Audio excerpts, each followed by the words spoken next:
ഈ വക കാര്യങ്ങളെ കുറിച്ചിട്ടുള്ള ഒരു പൊതുധാരണ വളർത്തിയെടുക്കുന്നതിന് വേണ്ടിയിട്ടാണ്. അല്ലെങ്കിൽ വായനക്കാരന് നമ്മുടെ റിസർച്ച് വായിച്ചു നോക്കുന്ന ഒരാൾക്ക് ഇയാൾ ചെയ്ത കാര്യങ്ങളുടെ ബാക്ക്ഗ്രൗണ്ട് നമ്മൾ പറയുന്ന കാര്യങ്ങളെ സമർത്ഥിക്കുന്നതിന് വേണ്ടിയിട്ട് പറയുന്ന കാര്യമാണ് RRL. അപ്പോൾ RRLനെ കുറിച്ചിട്ട് നമുക്ക് ധാരണ ഉണ്ടാവണം. പിന്നെ സ്റ്റാറ്റിസ്റ്റിക്കൽ ടെക്നിക്സ് എന്തൊക്കെയാണെന്നുള്ളത്, ടൂൾസ് എന്തൊക്കെയാണെന്നുള്ളത് കാര്യങ്ങളെക്കുറിച്ച് ധാരണ ഉണ്ടാവണം. Then how to write the report. അപ്പോൾ ഇത്രയാണ് നമ്മുടെ ഒരു റിസർച്ച് പ്രോജക്റ്റിൻ്റെ A to Z എന്ന് പറയുന്നത്. ഇനി നമുക്ക് ആദ്യം വേണ്ടത് ഇതിനൊരു പ്രപ്പോസൽ കൊടുക്കാന്നുള്ളതാണ്. ഓക്കെ, ഒരു സിനോപ്സിസ് നമ്മൾ കൊടുക്കണം. നമ്മൾ ചെയ്യാൻ പോണ കാര്യങ്ങൾ ഇതൊക്കെയാണ് കേട്ടോ എന്നുള്ളതിനെ കുറിച്ചിട്ട് ഒരു ചുരുങ്ങിയ വാക്കുകളിൽ നമ്മൾ പറയുന്നതിനാണ് പ്രപ്പോസൽ എന്ന് പറയുന്നത്. പ്രപ്പോസൽ കഴിഞ്ഞ സിനോപ്സിസ് ഉണ്ട്. സിനോപ്സിസ് എന്ന റിസർച്ച് റിപ്പോർട്ട് ഉണ്ടാക്കി കഴിഞ്ഞിട്ട് അതിൻ്റെ ക്വിൻ്റ് എസൻസിനെയാണ് നമ്മൾ സിനോപ്സിസ് എന്ന് പറയുന്നത്. സിനോപ്സിസിനകത്ത് നമ്മൾ സാധാരണ എന്ത് ചെയ്യുന്നു വെച്ച് കഴിഞ്ഞിട്ടുണ്ടെങ്കിൽ നമ്മുടെ ഇൻട്രൊഡക്ഷനും മറ്റു കാര്യങ്ങൾ RRLൊക്കെ ചെറുതായിട്ട് പരാമർശിച്ച് അതിൻ്റെ മെത്തഡോളജി ഒക്കെ പറഞ്ഞിട്ട് നമ്മൾ എന്താണ് നമ്മുടെ ഡാറ്റ എങ്ങനെയാണ് അനലൈസ് ചെയ്തത്, എന്നിട്ട് അതിൻ്റെ ഫൈൻഡിങ്സ് എന്തൊക്കെയായിരുന്നു. ഫൈൻഡിങ്സ് ആണല്ലോ പ്രധാനം. ആ ഫൈൻഡിങ്സ് പറഞ്ഞ് അതിന് കൺക്ലൂഡ് ചെയ്യും. ഇതേ സിനോപ്സിസിലുള്ളൂ. മറ്റിടത്ത് നമ്മൾ എല്ലാ കാര്യങ്ങളും വളരെ വിശദമായിട്ട് പറയും. ഓക്കെ, അപ്പം ഇതാണ് നമ്മൾ യഥാർത്ഥത്തിൽ പ്രപ്പോസലും സിനോപ്സിസും. അപ്പം എങ്ങനെ വേണം നമുക്ക് ഒരു ഈ സംഗതികൾ എന്നുള്ളതിൽ പരിശോധിക്കാം. ആദ്യം നമുക്കൊരു ഇൻട്രൊഡക്ഷൻ കൊടുക്കണം. എന്താണ് നമ്മുടെ ഈ റിസർച്ചിൻ്റെ പ്രാഥമികമായ അടിസ്ഥാനം, അതിൻ്റെ സിഗ്നിഫിക്കൻസ് എന്താ. നമ്മൾ ഈ റിസർച്ച് പ്രോബ്ലം ഇൻട്രൊഡ്യൂസ് ചെയ്യാണ്. അതിൻ്റെ സിഗ്നിഫിക്കൻസ് എന്താ, അതിൻ്റെ നീഡ് എന്താ, അതിൻ്റെ സ്കോപ്പ് എന്താ, ഈ വക കാര്യങ്ങളെ കുറിച്ചിട്ട് സമഗ്രമായിട്ടൊന്ന് അതിൻ്റെ ഒരു സമ്മറിയാണ് നമ്മൾ ഈ സിനോപ്സിസിലും അതേപോലെ തന്നെ റിസർച്ച് പ്രപ്പോസൽ വായിച്ചു നോക്കിയാൽ, ഇൻട്രൊഡക്ഷൻ വായിച്ചു നോക്കിയാൽ തന്നെ ആൾക്ക് മനസ്സിലാവണം, ഇത് കാര്യമുള്ള കഴമ്പുള്ള സാധനമാണ് കേട്ടോ എന്ന് അവർക്ക് തോന്നണം. ഇതിനൊരു സിഗ്നിഫിക്കൻസ് ഉണ്ട്, ഈ സ്റ്റഡിക്ക് ഒരു സിഗ്നിഫിക്കൻസ് ഉണ്ട് എന്നുള്ളത് ബോധ്യം ഒരു വായനക്കാരനുണ്ടായിക്കൊള്ളണം. അപ്പം അത്തരത്തിലായിരിക്കണം ഇൻട്രൊഡക്ഷൻ എഴുതേണ്ടത്. അപ്പം അതിന് ഇൻട്രൊഡക്ഷൻ എഴുതണമെന്നുണ്ടെങ്കിൽ നമ്മൾ എന്ത് ചെയ്യണം, നമ്മൾ ഒരുപാട് റിസർച്ച് ആർട്ടിക്കിൾസ് ഒക്കെ ഒന്ന് വായിച്ചു നോക്കുക. അതിലെങ്ങനെയാണ് ഇൻട്രൊഡക്ഷൻ എഴുതിയിരിക്കുന്നത്. അത് കുറച്ചും കൂടെ സ്റ്റാൻഡേർഡ് ഉള്ള റിസർച്ച് ആർട്ടിക്കിൾസോ അല്ലെങ്കിൽ റിസർച്ച് ഡിസർട്ടേഷൻസോ ഒക്കെ പരിശോധിക്കുക. വെറുതെ അങ്ങോട്ടും ഇങ്ങോട്ടും മാറ്റി മാറ്റി പറഞ്ഞത് ദയവ് ചെയ്ത് വായിക്കരുത്. അത് റെഫറൻസ് ആക്കി എടുക്കുകയും ചെയ്യരുത്. അപ്പോൾ വളരെ കൃത്യമായിട്ട് നമ്മുടെ സ്റ്റഡിയുടെ സിഗ്നിഫിക്കൻസ് എന്താണ്, എന്തുകൊണ്ടാണ് നമ്മൾ ഈ പ്രപ്പോസൽ വെക്കണേ. ഇപ്പോൾ പ്രപ്പോസൽ വയ്ക്കുക എന്ന് പറഞ്ഞു കഴിഞ്ഞാൽ ഞാനിത് ഇന്ന സിഗ്നിഫിക്കൻസ് ഉണ്ട്, ഇന്ന കാര്യങ്ങളുണ്ട് എന്നുള്ള കാര്യങ്ങളെക്കുറിച്ച് സൂചിപ്പിക്കുന്നതാണ് ഇൻട്രൊഡക്ഷനകത്ത് നമ്മൾ സൂചിപ്പിക്കേണ്ടത്. അപ്പോൾ ഇൻട്രൊഡക്ഷൻ പറഞ്ഞു കഴിഞ്ഞിട്ടുണ്ടെങ്കിൽ എന്താണ് നമ്മുടെ പഠനത്തിൻ്റെ ഉദ്ദേശം, എന്താ നിങ്ങളുടെ അവതാര ഉദ്ദേശം. അപ്പോൾ അത് വളരെ കൃത്യമായിട്ട് റിസർച്ച് പ്രപ്പോസലിനകത്ത് എഴുതിയിരിക്കണം. ഓക്കെ, ദെൻ റിസർച്ച് പ്രപ്പോസലിൻ്റെയും സിനോപ്സിസിൻ്റെ കാര്യങ്ങളൊക്കെ ഫോർമാറ്റും കാര്യങ്ങളൊക്കെ ഇതിൽ പറഞ്ഞിട്ടുണ്ട്, അതൊന്ന് വായിച്ചു നോക്കുക. അപ്പോൾ നമ്മുടെ ഇൻട്രൊഡക്ഷനകത്ത് നമ്മൾ ഇതിൻ്റെ പ്രപ്പോസലും കാര്യങ്ങളൊക്കെ പറഞ്ഞതിന് ശേഷം we are going to statement of the title of the problem. നമ്മുടെ പ്രോബ്ലം എന്താണ് എന്നുള്ളത് വളരെ വൃത്തിയായിട്ട് വെട്ടുപ്പായിട്ട് സ്റ്റേറ്റ് ചെയ്തിട്ടുണ്ടാവും. അത് നിങ്ങൾ പ്രത്യേകം ശ്രദ്ധിക്കേണ്ട ഒരു കാര്യം എന്താണെന്ന് വെച്ച് കഴിഞ്ഞാൽ, നമ്മളൊരു സ്റ്റേറ്റ്മെൻറ്റ് കൊടുക്കുമ്പോൾ ഒരു റിസർച്ച് സ്റ്റേറ്റ്മെൻ്റ് ആയിരിക്കണം. വെറുതെ നമ്മൾ പോലീസ് സ്റ്റേഷനിൽ പോയിട്ട് സ്റ്റേറ്റ്മെൻറ്റ് കൊടുക്കുന്ന പോലെയല്ല ഇതൊരു റിസർച്ച് സ്റ്റേറ്റ്മെൻ്റ് ആണ്. അപ്പോൾ റിസർച്ച് സ്റ്റേറ്റ്മെൻ്റ് ആകുമ്പോൾ അത് വളരെ പ്രിസൈസ്ഡ് ആയിരിക്കണം, അപ്രോപ്രിയേറ്റ് ആയിരിക്കണം അതിൽ ഓരോ വാക്കും. ഓക്കെ, അതിൻ്റെ ലാംഗ്വേജും വളരെ വളരെ കൃത്യമായിരിക്കണം. അതിൽ ഒരു വാക്ക് അത് കൃത്യമായിട്ട് നമ്മുടെ വേരിയബിൾസിനെയും അത് തമ്മിലുള്ള കണക്ഷനെയും ഒക്കെ കൃത്യമായി ബോധിപ്പിക്കുന്ന തരത്തിലുള്ള സ്റ്റേറ്റ്മെൻ്റ് ആയിരിക്കണം നമ്മുടെ പ്രോബ്ലം ടൈറ്റിൽ എന്ന് പറയുന്നത്. ദെൻ ഇൻട്രൊഡക്ഷൻ്റെ കാര്യം ഞാൻ പറഞ്ഞു. Then statement and definition of the problem അത് ഞാൻ പറഞ്ഞു. ഇതിൽ നമ്മൾ ഓരോ കീവേഡും നമ്മൾ എന്ത് ചെയ്യണം, ഡിഫൈൻ ചെയ്ത് പറയണം. Then A brief review of related literature. ഒരുപാടൊന്നും നമ്മൾ എഴുതാൻ പാടില്ല. അതായത് നമ്മുടെ റിസർച്ച് ഗ്രൗണ്ടിനെ ജസ്റ്റിഫൈ ചെയ്യാൻ വേണ്ടി, ഒന്നും കൂടെ ഓർക്കുക, നമ്മുടെ റിസർച്ച് ക്വസ്റ്റ്യനെ അതിൻ്റെ റിലവൻസിനെ ജസ്റ്റിഫൈ ചെയ്യുന്ന തരത്തിലായിരിക്കണം നമ്മുടെ റിവ്യൂ ഓഫ് റിലേറ്റഡ് ലിറ്ററേച്ചർ. അതായത് അതിൽ അകത്ത് കൊടുത്തിട്ടുണ്ട് theoretical background of the problem, research work already carried out in the area, ഈ വക കാര്യങ്ങളൊക്കെ ആയിരിക്കണം. അതൊക്കെ നോക്കണതിനാന്ന് വെച്ച് കഴിഞ്ഞിട്ടുണ്ടെങ്കിൽ നമ്മുടെ ഈ റിലവൻസ് കൂടുതൽ മറ്റുള്ളവരെ ബോധിപ്പിക്കാൻ വേണ്ടിയിട്ടാണ് ഈ കാര്യങ്ങൾ ചെയ്യുന്നത്. Then we are formulating the objectives. എന്താണ് നമ്മുടെ ഈ കലാപരിപാടിയുടെ ഉദ്ദേശം എന്ന് വളരെ കൃത്യമായിട്ട് സ്റ്റേറ്റ് ചെയ്യാം. ഓക്കെ. ദെൻ അത് കഴിഞ്ഞ് റിസർച്ച് ക്വസ്റ്റ്യൻസ് അല്ലെങ്കിൽ ഹൈപ്പോത്തീസിസ്, ചിലപ്പോൾ രണ്ടും ആകാം. അപ്പോൾ ഹൈപ്പോത്തീസിസ് എന്താണ്, റിസർച്ച് ക്വസ്റ്റ്യൻസ് എന്താണെന്ന് മുമ്പേ നമ്മൾ കണ്ടായിരുന്നു. അപ്പം അതിനനുസരിച്ചിട്ട് റിസർച്ച് ക്വസ്റ്റ്യൻസും ഹൈപ്പോത്തീസിസും ഫോർമുലേറ്റ് ചെയ്യുക. Then definition of terms. നിങ്ങളുടെ ഇതിനകത്ത് ഇവിടെയാണ് ഡെഫിനിഷൻ ഓഫ് ടേംസ് വന്നിരിക്കുന്നത്. നമ്മുടെ സ്റ്റേറ്റ്മെൻറ്റിൽ ഓരോ വേരിയബിളിനെയും ഇവിടെയാണ് കോൺസ്റ്റിറ്റ്യൂട്ട് ചെയ്യുന്നത്. Then methodology. എന്താണ് മെത്തേഡ്, ഞാൻ നേരത്തെ പറഞ്ഞു. അതുപോലെ നമ്മുടെ സാമ്പിൾ എന്തായിരിക്കണം. അപ്പോൾ മെത്തേഡ് എന്തെന്ന് പറഞ്ഞു കഴിഞ്ഞാൽ whether it is descriptive study ആണോ, ആദ്യം പറയണത് ക്വാളിറ്റേറ്റീവ് സ്റ്റഡി ആണോ ക്വാണ്ടിറ്റേറ്റീവ് സ്റ്റഡി ആണോ. ക്വാണ്ടിറ്റേറ്റീവ് സ്റ്റഡി ആണെന്നുണ്ടെങ്കിൽ നിങ്ങൾ ഏത് സ്റ്റഡിയാണ് എടുത്തിരിക്കുന്നത്, അത് എക്സ്പെരിമെൻ്റൽ ആണോ ഡിസൈൻ, അതോ മറ്റേ സർവേ സ്റ്റഡി ആണോ, അതോ കോറിലേഷൻ സ്റ്റഡി ആണോ. ഈ വക കാര്യങ്ങൾ വളരെ കൃത്യമായിട്ട് മെത്തേഡ് അവിടെ പറയണം. മെത്തേഡ് പറഞ്ഞു കഴിഞ്ഞാൽ പിന്നെ നമുക്ക് പറയേണ്ട കാര്യം സാമ്പിൾ. എവിടെ നിന്നാണ് നമ്മൾ സാമ്പിൾ. അപ്പോൾ ആദ്യം നമ്മുടെ പോപ്പുലേഷൻ പറയണം. ഇപ്പോൾ പോപ്പുലേഷൻ പറഞ്ഞു കഴിഞ്ഞതിന് ശേഷം അതിൻ്റെ ഫ്രെയിം ഓഫ് സാമ്പിൾ നമ്മൾ പറയണം. എത്ര സാമ്പിൾ എടുക്കണം, അത്ര സാമ്പിൾ എടുക്കാനുള്ള അതിൻ്റെ കാരണം എന്താണ്, ഈ കാര്യങ്ങളെ കുറിച്ചിട്ട് സൂചിപ്പിച്ചുകൊണ്ട് വേണം നമ്മുടെ സാമ്പിൾ പറയാൻ. ഇനി ആ സാമ്പിളിങ്ങിൻ്റെ ടെക്നിക്ക്, അതായത് പ്രോബബിലിറ്റി സാമ്പിളിംഗ് ആണോ, നോൺ പ്രോബബിലിറ്റി സാമ്പിളിംഗ് ആണോ, അതിൽ തന്നെ റാൻഡം ആണോ, സ്ട്രാറ്റിഫൈഡ് ആണോ, ക്ലസ്റ്റർ സാമ്പിളിംഗ് ആണോ, ഏത് തരത്തിലുള്ള സാമ്പിളിംഗ് ആണ് എന്നുള്ളതിനെ കുറിച്ചും നമ്മൾ അവിടെ സൂചിപ്പിക്കണം. Okay. Then tools and techniques of data collection. ഇപ്പോൾ സാമ്പിൾ എടുത്തു കഴിഞ്ഞാൽ അവരടുത്ത് നിന്ന് ഡാറ്റ എടുക്കുന്നതിന് വേണ്ടിയിട്ട് നമ്മൾ എന്തെല്ലാം ടൂൾസാണ് ഉപയോഗിക്കുന്നത്. അപ്പോൾ ടൂൾസ് എന്ന് പറഞ്ഞു കഴിഞ്ഞാൽ ഞാൻ നിങ്ങളോട് പറഞ്ഞു നമുക്ക് 2 തരത്തിലുള്ള ടൂൾസ് ഉണ്ടാക്കാമെന്ന് പറഞ്ഞു. ഒന്ന് ഓൾറെഡി സ്റ്റാൻഡർഡൈസ് ചെയ്തിട്ടുള്ള ഒരു ടൂൾ വേണമെന്നുണ്ടെങ്കിൽ നമുക്ക് ഉപയോഗിക്കാം. അല്ലെങ്കിൽ നമ്മളൊരു ടൂൾ ഉണ്ടാക്കുന്നു, ആ ടൂൾ ഉണ്ടാക്കിയിട്ട് അതിനെ വാലിഡേറ്റ് ചെയ്യണു. ഓക്കെ. അപ്പോൾ ടൂൾ ഉണ്ടാക്കുന്നതിനെ കുറിച്ചിട്ടൊക്കെ ഞാൻ ആ സെഷനിൽ ഏതാണ്ട് സൂചിപ്പിച്ചിട്ടുണ്ട് എന്നാണ് എൻ്റെ ഒരു ഓർമ്മ. അപ്പോൾ ആ ടൂൾസ് എന്തൊക്കെയാണ്, അപ്പോൾ അത് എങ്ങനെയാണ് ചെയ്തത്, അതെങ്ങനെയാണ് വാലിഡേറ്റ് ചെയ്തത്, അതിൻ്റെ റിലയബിലിറ്റിയും വാലിഡിറ്റിയും എങ്ങനെ ഉറപ്പുവരുത്തി എന്നുള്ള കാര്യങ്ങൾ നമ്മളിവിടെ വിശദീകരിക്കണം. പിന്നെ എങ്ങനെയാണ് നമ്മൾ ഡാറ്റ കളക്ട് ചെയ്തത്, ഡാറ്റ കളക്ട് ചെയ്യാൻ വേണ്ടി നേരിട്ട് പോയോ, അല്ലെങ്കിൽ നമ്മൾ മറ്റേ ഗൂഗിൾ ഫോം ഉപയോഗിച്ചോ, അതല്ല അതിൻ്റെ മെയിൽ ചെയ്ത് കൊടുത്തോ, ഈ വക കാര്യങ്ങൾ, അല്ലെ നേരിട്ട് പോയി ഇൻ്റർവ്യൂ നടത്തിയോ, എന്താണോ what ever it may B, ആ ടെക്നിക്കും കൂടി ഇവിടെ വിശദീകരിക്കണം.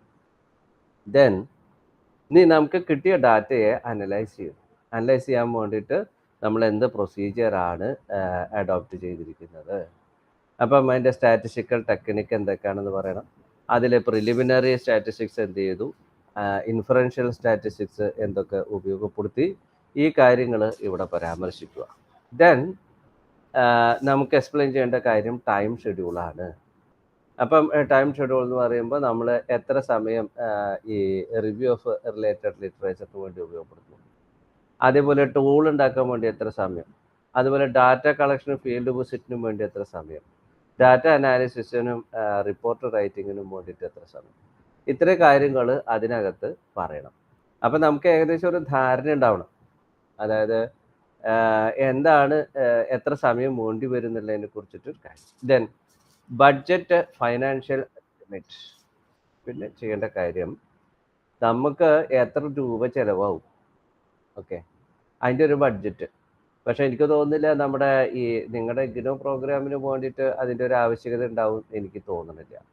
കാരണം ഇത് നമ്മൾ റിസർച്ച് കണ്ടക്ട് ചെയ്യുന്നതിൻ്റെ ആദ്യത്തെ ഒരു സാമ്പിൾ പഠിക്കട്ടാണ്, ലേണിംഗ് ലൈസൻസ് ആണ്. ഇപ്പോൾ ലേണിംഗ് ലൈസൻസ് ആയതുകൊണ്ട് അതിനകത്ത് ബഡ്ജറ്റും ഫൈനാൻഷ്യൽ എസ്റ്റിമേഷനും വേണ്ടി വരും എന്ന് എനിക്ക് തോന്നുന്നില്ല.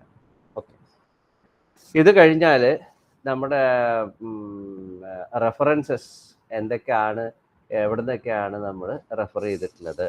ബുക്ക് റെഫർ ചെയ്തിട്ടുണ്ടെങ്കിൽ അത്, ടൈറ്റിൽ റെഫർ ചെയ്തിട്ടുണ്ടെങ്കിൽ അത്, വെബ്സൈറ്റ് റെഫർ ചെയ്തിട്ടുണ്ടെങ്കിൽ അത്, ജേണൽസ് ആണെന്നുണ്ടെങ്കിൽ ജേണൽസ്, ഏത് ജേണൽ, ഓൺലൈൻ ജേണലാണോ പ്രിന്റ് ജേണലാണോ, ഈ വക റെഫറൻസ് അവിടെ കൊടുക്കണം. റെഫറൻസ് കൊടുക്കുന്നതിനും അതിൻ്റെ രീതിയുണ്ട്. അപ്പം അത് നമുക്ക് പിന്നീട് കാണാം. ഓക്കെ,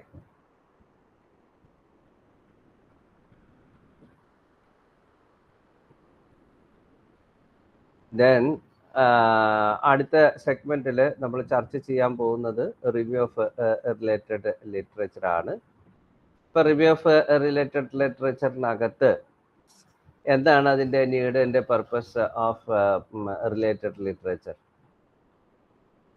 അതായത് മുമ്പ് നമ്മൾ ചർച്ച ചെയ്തപ്പോൾ ഞാൻ പറഞ്ഞു നമ്മുടെ റിസർച്ച് ക്വസ്റ്റ്യൻസ്. ഇപ്പം നമുക്ക് ഒരു, നിങ്ങളുടെ ആരെങ്കിലും ഒരു സ്റ്റഡി പറയൂ, അതുമായി ബന്ധപ്പെടുത്തി പറയുകയാണെന്നുണ്ടെങ്കിൽ കുറച്ചും കൂടെ സൗകര്യമായിരിക്കും എനിക്ക് തോന്നുന്നു. നിങ്ങളുടെ ആരെങ്കിലും ഒരു സ്റ്റഡി പറയൂ, ആരെങ്കിലും ഒരാളുടെ സ്റ്റഡി പറയൂ.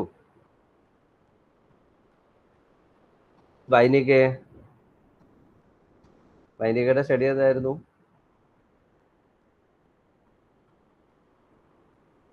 വൈനിക ഇല്ലേ അവിടെ? ഞാൻ പറയണതും കേൾക്കണ്ടേ മക്കളെ? ഹലോ ജിലു. കേൾക്കുന്നുണ്ട് സാർ. ആ, അപ്പൊ ആരെങ്കിലും ഒരാളുടെ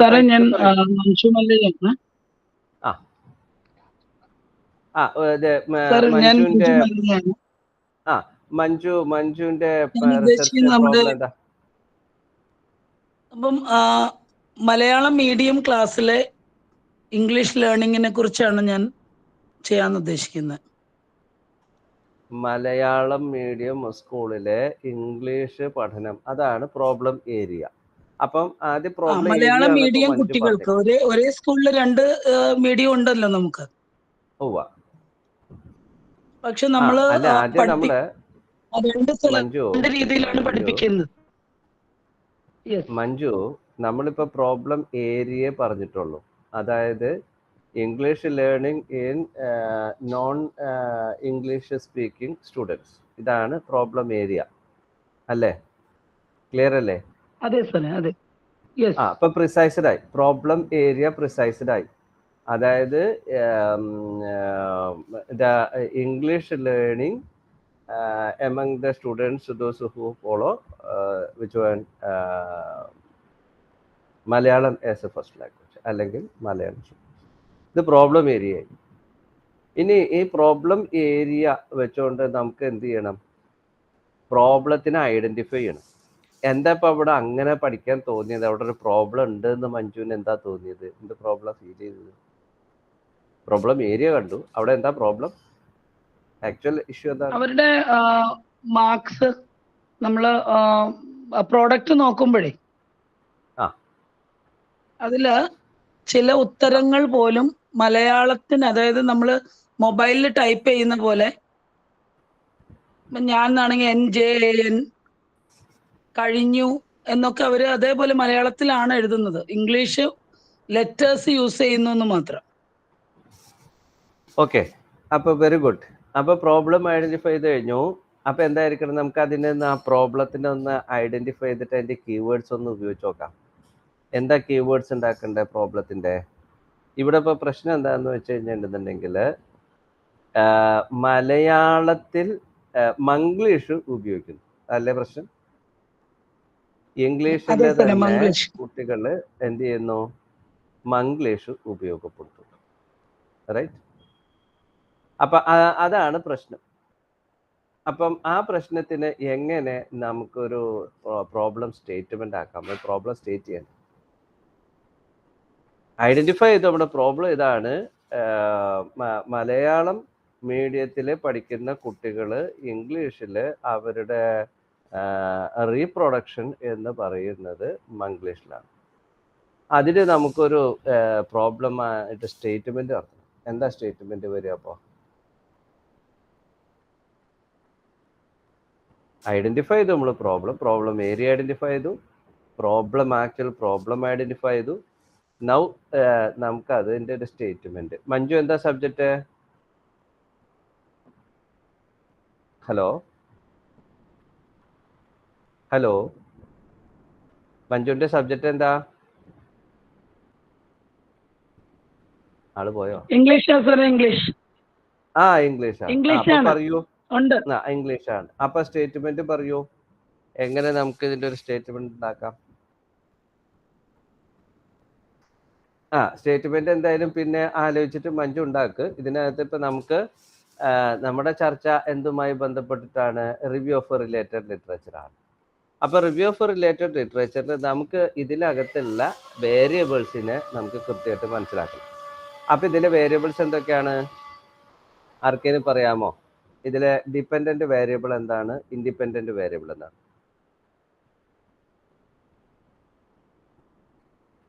ഇതിലെ ഡിപെൻഡന്റ് വേരിയബിളും ഇൻഡിപെൻഡന്റ് വേരിയബിളും എന്താണ്? നമ്മൾ കഴിഞ്ഞ ക്ലാസ്സുകളിലൊക്കെ ചർച്ച ചെയ്ത് പോകുന്നുണ്ട് കേട്ടോ. ആർക്കെങ്കിലും പറയാമോ? മുഹമ്മദ് മാഷ് വന്നിട്ടില്ലേന്ന്? ഇല്ല. മൈനികെ?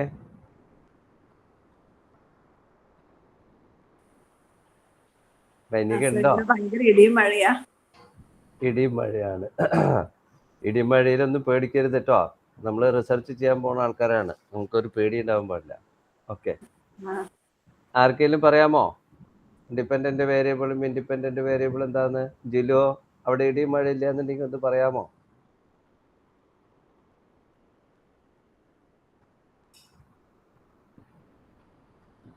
നമ്മ ആശയെന്ന് പറഞ്ഞോന്ന് അല്ലേ? ശരി. അപ്പൊ അതില് ഡിപെൻഡന്റ് വേരിയബിൾ എന്ന് പറയുന്നത് കുട്ടികളുടെ ഇംഗ്ലീഷ് ലേണിംഗ് അച്ചീവ്മെന്റ് ആണ്. നമ്മുടെ ലേണിംഗ് അച്ചീവ്മെന്റ് ഏതാണെന്നുള്ളതിന് മഞ്ജു ചർച്ച ചെയ്ത് തീരുമാനിക്കട്ടെ. അപ്പൊ അതിലെ dependent variable English learning achievement ആണ്. അപ്പൊ ഇംഗ്ലീഷ് ലേണിംഗ് അച്ചീവ്മെന്റിന്റെ ഇൻഡിപെൻഡന്റ് വേരിയബിൾ എന്താണ്? മീഡിയം ഓഫ് ഇൻസ്ട്രക്ഷൻ ആണ്. അപ്പൊ മീഡിയം ഓഫ് ഇൻസ്ട്രക്ഷൻ ഇൻഡിപെൻഡന്റ് വേരിയബിളും learning achievement English learning achievement dependent variable. അപ്പൊ നമുക്ക് ഈ രണ്ട് വേരിയബിൾസിനെ കുറിച്ചിട്ട് പരാമർശിക്കണം. റിവ്യൂ ഓഫ് റിലേറ്റഡ് ലിറ്ററേച്ചറിനകത്ത് ആദ്യം നമ്മൾ പരാമർശിക്കേണ്ട കാര്യം എന്താണെന്ന് വെച്ച് കഴിഞ്ഞിട്ടുണ്ടെങ്കിൽ ഈ ഇൻഡിപെൻഡന്റ് വേരിയബിളിന്റെയും ഇൻഡിപെൻഡന്റിന്റെയും ഡിപെൻഡന്റിന്റെയും വേരിയബിൾസിന്റെ സാധുതയാണ് നമ്മൾ വിശദീകരിക്കേണ്ടത് നമ്മുടെ റിവ്യൂ. കണ്ടോ, ഇതാ ഇന്നാള് ഇംഗ്ലീഷിലെ ഈ ലേണിംഗ് അച്ചീവ്മെന്റും മീഡിയം ഓഫ് ഇൻസ്ട്രക്ഷനും ഹിന്ദി മീഡിയം ഇൻസ്ട്രക്ഷൻ ആയിട്ടുള്ള സ്ഥലത്ത് സ്റ്റഡി നടത്തിയിട്ടുണ്ട്. അയാൾ ഇന്ന കാര്യങ്ങളൊക്കെ പറഞ്ഞു. അപ്പൊ വേരിയബിൾസിന് വെച്ചിട്ട് നമുക്ക് റിവ്യൂ ഓഫ് റിലേറ്റഡ് ലിറ്ററേച്ചർ പറയാം. ഓക്കെ. ഇനി ചിലപ്പം ഇംഗ്ലീഷ് ആവണമെന്നില്ല, ഇപ്പൊ ഹിന്ദി ആയിക്കോട്ടെ. ഹിന്ദി കേരളത്തിലെ ഹിന്ദി ഭാഷ പഠിക്കുന്ന സമയത്ത് മീഡിയം ഓഫ് ഇൻസ്ട്രക്ഷൻ മലയാളം ആയതുകൊണ്ട് സെക്കൻഡ് ലാംഗ്വേജ് ആയിട്ട് ഹിന്ദി പഠിപ്പിക്കുമ്പം അവരുടെ ഹിന്ദി ലേണിംഗ് അച്ചീവ്മെന്റ് എത്രത്തോളം എന്ന് ഒരു സ്റ്റഡി നടത്തിയിട്ടുണ്ട്. സിമിലർ സ്റ്റഡിയാണ് അല്ലേ? അപ്പൊ ഇത്തരത്തിലുള്ള സ്റ്റഡീസിനെ നമുക്ക് റിവ്യൂ നടത്തിയിട്ട് നമ്മുടെ ഇൻഡിപെൻഡന്റ് വേരിയബിൾസും ഡിപെൻഡന്റ് വേരിയബിൾസും അതേപോലെ തന്നെ ഇന്റർവെനിങ് വേരിയബിൾസും. ഇന്റർവെനിങ് വേരിയബിൾസ് എന്താ ഒന്ന് പറഞ്ഞേ? ഇന്റർവെനിങ് വേരിയബിൾസിന് ഒരു ഉദാഹരണം പറയൂ. ഇന്റർവെനിങ് വേരിയബിൾസിന് ഒരു ഉദാഹരണം പറയൂ. ഒക്കെ ഭാഷ പറഞ്ഞോന്ന് തന്നെ അല്ലേ? ആർക്കെങ്കിലും പറയാമോ? വൈനിക? വൈനിക ഇടിവെട്ടിക്കൊണ്ടിരിക്കുകയാണ്. ജിലു പറയൂ. ഡൗട്ട് വരുന്ന വേരിയബിൾ. ഇന്റർവെനിങ് വേരിയബിൾ എന്ന് പറയുന്നത് ഇൻഡിപെൻഡന്റ് വേരിയബിളും ഡിപെൻഡന്റ് വേരിയബിളും തമ്മിലുള്ള ബന്ധത്തെ സ്വാധീനിക്കുന്ന വേരിയബിൾസ്. ഒരു ഉദാഹരണത്തിന് അർബൻ ഏരിയയിൽ നിന്ന് വരുന്ന കുട്ടികള്, റൂറൽ ഏരിയയിൽ നിന്ന് വരുന്ന കുട്ടികള്. ഇപ്പൊ ലേണിംഗ് അച്ചീവ്മെന്റ്, ഇപ്പൊ ഇംഗ്ലീഷിന്റെ മലയാളം മീഡിയത്തിൽ തന്നെയുള്ള കുട്ടികളുടെ ഇംഗ്ലീഷ് ലേണിംഗ് അച്ചീവ്മെന്റ് പരിശോധിക്കുമ്പോൾ അതിനകത്ത് റൂറൽ ഏരിയയിൽ നിന്ന് വരുന്ന കുട്ടികൾക്ക് ഇംഗ്ലീഷുമായിട്ട് യാതൊരു പുലബന്ധവും പോലും ഇല്ല. അതേസമയത്ത് അർബൻ ഏരിയയിൽ നിന്ന് വരുന്ന കുറച്ച് എഡ്യൂക്കേറ്റഡ് ആയിട്ടുള്ള ആൾക്കാരൊക്കെയാണ് അവിടെ. അതുകൊണ്ട് തന്നെ അവരുടെ സ്വാധീനമുണ്ടോ ഇന്റർവെനിങ് വേരിയബിൾ? അതേപോലെ ആൺകുട്ടികള് പെൺകുട്ടികള്, ആൺകുട്ടികൾ കച്ചറ കാണിച്ചിറക്കണു, പെൺകുട്ടികളൊക്കെ നന്നായിട്ട് പഠിക്കണു, ഓർക്ക് ഇംഗ്ലീഷിനെ കുറിച്ച് നല്ല ധാരണയുണ്ട്. അപ്പൊ അതിന്റെ ഒരു സ്വാധീനമുണ്ടോ എന്ന് പരിശോധിക്കുന്നു. അതല്ലെങ്കിൽ എഡ്യൂക്കേറ്റഡ് ആയിട്ടുള്ള പേരൻസ് അല്ലെങ്കിൽ അൺഎഡ്യൂക്കേറ്റഡ് ആയിട്ടുള്ള പേരൻസ്, എഡ്യൂക്കേറ്റഡ് ആയിട്ടുള്ള പേരൻസിന്റെ കുട്ടികൾ മലയാളം മീഡിയം ആണെങ്കിൽ പോലും ഇംഗ്ലീഷ് ലേണിംഗ് അച്ചീവ്മെന്റിൽ അവർക്ക് അതിനെ സ്വാധീനിക്കുന്നുണ്ടോ? അപ്പൊ ഇതൊക്കെ പരിശോധിക്കുന്നതിനെയാണ് നമ്മൾ എന്ത് പറയാ, ഇന്റർവീനിങ് വേരിയബിൾ. ഇത്തരത്തിലുള്ള വേരിയബിൾസിനെ ഇന്റർവീനിങ് വേരിയബിൾസ്. അപ്പൊ ഇന്റർവീനിങ് വേരിയബിൾസിനെ കുറിച്ചും നമ്മളിവിടെ പറയണം. അപ്പൊ dependent variable, independent variable, intervening variables, ഈ വേരിയബിൾസിനെ ഒക്കെ നമ്മൾ എന്താ പറയുക, സപ്പോർട്ട് ചെയ്യുന്ന രീതിയിൽ, അത് റിലവൻ്റ് ആണെന്ന് അല്ലെങ്കിൽ ജസ്റ്റിഫൈ ചെയ്യുന്ന രീതിയിൽ നമ്മൾ എടുത്തിട്ടുള്ള ഈ സ്റ്റഡി ഉണ്ടല്ലോ, ആ സ്റ്റഡി ഒരു സംഭവമാണ് കേട്ടോ. മറ്റുള്ളവരൊക്കെ ഇത് എങ്ങനെയൊക്കെ ചെയ്തിട്ടുണ്ട്, അതിന് വ്യത്യസ്തമായിട്ടാണല്ലോ ഇപ്പൊ നമ്മൾ ചെയ്യാൻ പോണത്. വേറൊരാൾ ചെയ്ത കാര്യമല്ല നമ്മൾ ചെയ്യാൻ പോണത്. നമ്മൾ വ്യത്യസ്തമായിട്ട് നമ്മുടേതായ ഒരു കോൺട്രിബ്യൂഷൻ കൊണ്ടുവരാൻ പോകുന്നു. അപ്പൊ ആ കോൺട്രിബ്യൂഷന് നമ്മൾ പറഞ്ഞതെന്ന് വെച്ച് കഴിഞ്ഞാൽ, ഇതാ പഴയ ആൾക്കാരൊക്കെ ഇങ്ങനെയൊക്കെ ചെയ്തിട്ടുണ്ട് കേട്ടോ, അതുകൊണ്ട് അതിൽ നിന്ന് വ്യത്യസ്തമായി ഞാനിതാ ഒരു സാധനം ഉണ്ടാക്കാൻ പോകുമ്പോൾ നമ്മുടെ വീട്ടില് ഇപ്പൊ ഫാമിലി മെമ്പേഴ്സ് എല്ലാവരും ഒരു ഗെറ്റ് ടുഗദർ ഒക്കെ ആയിട്ടിരിക്കുന്ന സമയത്ത് ഇപ്പം ഗെറ്റ് ടുഗദറിന് എന്തൊക്കെ ഫുഡ് വേണം എന്നൊക്കെ ചോദിക്കുകയാണ്. അപ്പൊ നമ്മൾ പറയാണ്, എല്ലാ ദിവസവും നമുക്ക് ഒരേ മാതിരിയൊക്കെയുള്ള സാധനങ്ങളല്ലേ, അതിൽ നിന്ന് വ്യത്യസ്തമായിട്ട് ഞാനിത് യൂട്യൂബിൽ കണ്ട ഒരു സാധനം ഞാൻ ഉണ്ടാക്കാൻ പോകും. ഓക്കെ, അത് തന്നെ ഇവിടെയും. അപ്പൊ നമ്മള് ഈ റിസർച്ച് റിവ്യൂ കൂടെ പറഞ്ഞ ഒരു കാര്യം അതാണ്. ദെൻ ഇതുപോലെ തന്നെ ഈ വാരിയബിൾസുമായിട്ട് ബന്ധപ്പെട്ട സ്റ്റഡീസ് എവിടെയൊക്കെ നടന്നിട്ടുണ്ട്?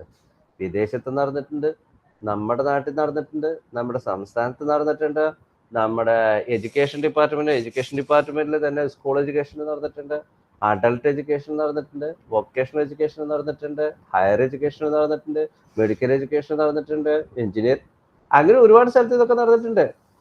അപ്പം അതും അവിടെയൊക്കെ പറഞ്ഞിട്ടുണ്ട്. അപ്പൊ അതുകൊണ്ട് ഇത് റിലവൻ്റ് ആണ്, എല്ലാ എഡ്യൂക്കേഷണൽ സെക്ടറിലെ കാര്യത്തെ കുറിച്ച് ചർച്ച ചെയ്തിട്ടുണ്ട്. അപ്പൊ നമ്മുടെയും ഇവിടെ അത് റിലവൻ്റ് ആണ് എന്ന് ബോധിപ്പിക്കുന്നതായിരിക്കണം. അതേപോലെ തന്നെ നമ്മുടെ ഈ റിസർച്ച് എത്രത്തോളം അതിന്റെ അപ്ലിക്കേഷൻ ലെവല് റിലവൻ്റ് ആയിരുന്നു. അപ്പൊ അവർ ആ സ്റ്റഡി നടത്തിയത് കൊണ്ട്, ഇപ്പൊ ഒരു ഉദാഹരണത്തിന് കണ്ടില്ലേ, നമ്മുടെ സ്കിന്നറുടെ ഓപ്പറന്റ് കണ്ടീഷനിങ് അങ്ങോട്ട് കൊണ്ടുവന്നു. അവസാനം അത് എന്തുണ്ടായി, അത് മറ്റേ നമ്മുടെ പ്രോഗ്രാംഡ് ലേണിംഗിലേക്ക് എത്തിച്ചു. അതുപോലെ ഇതിന്റെ റിലവൻസും കൂടെ പറയും. Okay, so in this way we have to conduct and state the review of related literature, right? Okay, പിന്നെ type of review of related literature print ഉണ്ട്, നമുക്ക് കിട്ടാനുണ്ട്, ഓഡിയോ വീഡിയോ ഉണ്ട്. ഓഡിയോ വീഡിയോ ഒക്കെ ഇപ്പോൾ കുറവാണ്. വെബ് ബേസ്ഡ് ഡോക്യുമെന്റ്സ് ഉണ്ട്. ഇപ്പൊ ഈ 3 തരത്തിലുള്ള ഡോക്യുമെന്റ്സ് നമുക്ക് പരിശോധിച്ചിട്ട് നമുക്ക് റിവ്യൂ ഓഫ് റിലേറ്റഡ് ലിറ്ററേച്ചർ പറയാം. Okay, then steps involved in literature search. അത് ഞാനൊന്ന് നിങ്ങളുടെ ഇതിനകത്തുള്ള തന്നെയുണ്ട്, ഞാനൊന്ന് ഷെയർ ചെയ്യാം.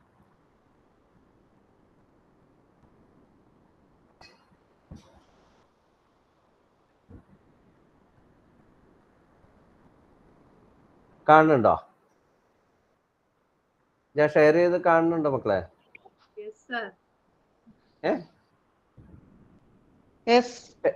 കാണുന്നുണ്ട്. ഓക്കെ, അപ്പൊ അതിൽ സ്റ്റെപ്പ് കൊടുത്തിട്ടുണ്ട്. അതായത് identify keywords and phrases relevant to your study.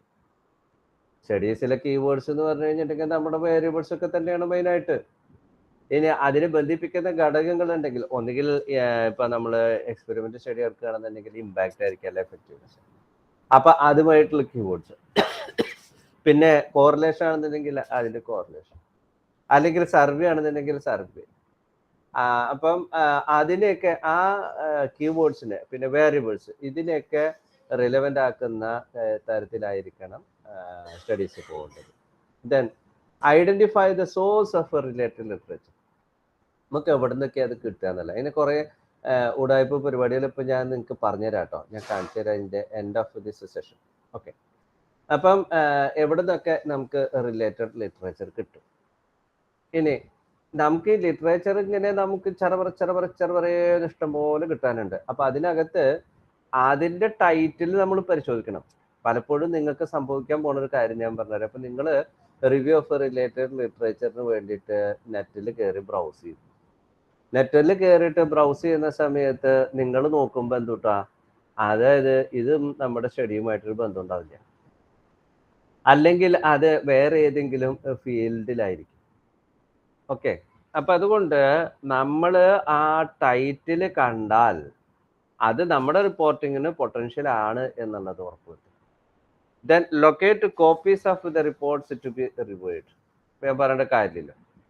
Delete non relevant reports. നമുക്ക് റിലവൻ്റ് അല്ലാത്ത സാധനങ്ങളൊക്കെ മാറ്റിക്കളയുക.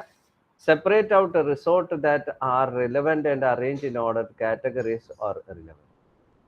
അപ്പോൾ അതിനെ സെപ്പറേറ്റ് ചെയ്യുക. ഞാൻ പറഞ്ഞുതരാം. അപ്പോൾ prepare abstract, then write the review of literature, prepare complete bibliography.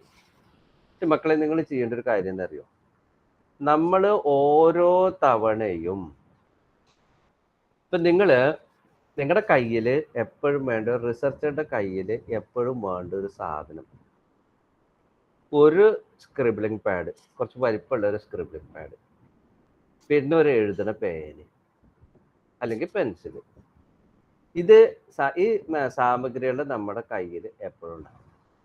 ഇനി അതല്ല, നിങ്ങളിപ്പോൾ എന്താ പറയുക, ടക്കിയാണ് എന്ന് വിചാരിക്കുക. ടക്കി ആണെന്നുണ്ടെങ്കിൽ നിങ്ങളുടെ കയ്യിൽ ഒന്നുകിൽ ഒരു സ്മാർട്ട് ഫോൺ, അല്ലെങ്കിൽ ഒരു ടാബ്, അല്ലെങ്കിൽ ഒരു ലാപ്ടോപ്പ്. ഇതിലേതെങ്കിലും 3 സാധനം നിങ്ങളുടെ കയ്യിൽ ഉണ്ടാകും. ഇനി ഇപ്പം നമ്മൾ ആദ്യമായിട്ട് നമുക്ക് പ്രിന്റ് വേർഷൻ ആദ്യം നോക്കുക. അവിടെ നിന്നാണ് നമ്മൾ ലിറ്ററേച്ചർ എടുക്കാൻ പോകുന്നത്. ഇപ്പം നമ്മൾ യൂണിവേഴ്സിറ്റിയുടെ ലൈബ്രറിയിൽ പോയി, അവിടെ ചെന്നിട്ട് നമ്മൾ ഇതുമായി ബന്ധപ്പെട്ടിട്ടുള്ള ടൈറ്റിലുമായി ബന്ധപ്പെട്ടിട്ടുള്ള ഡെസർട്ടേഷൻസോ അല്ലെങ്കിൽ തിസീസോ തപ്പിടും.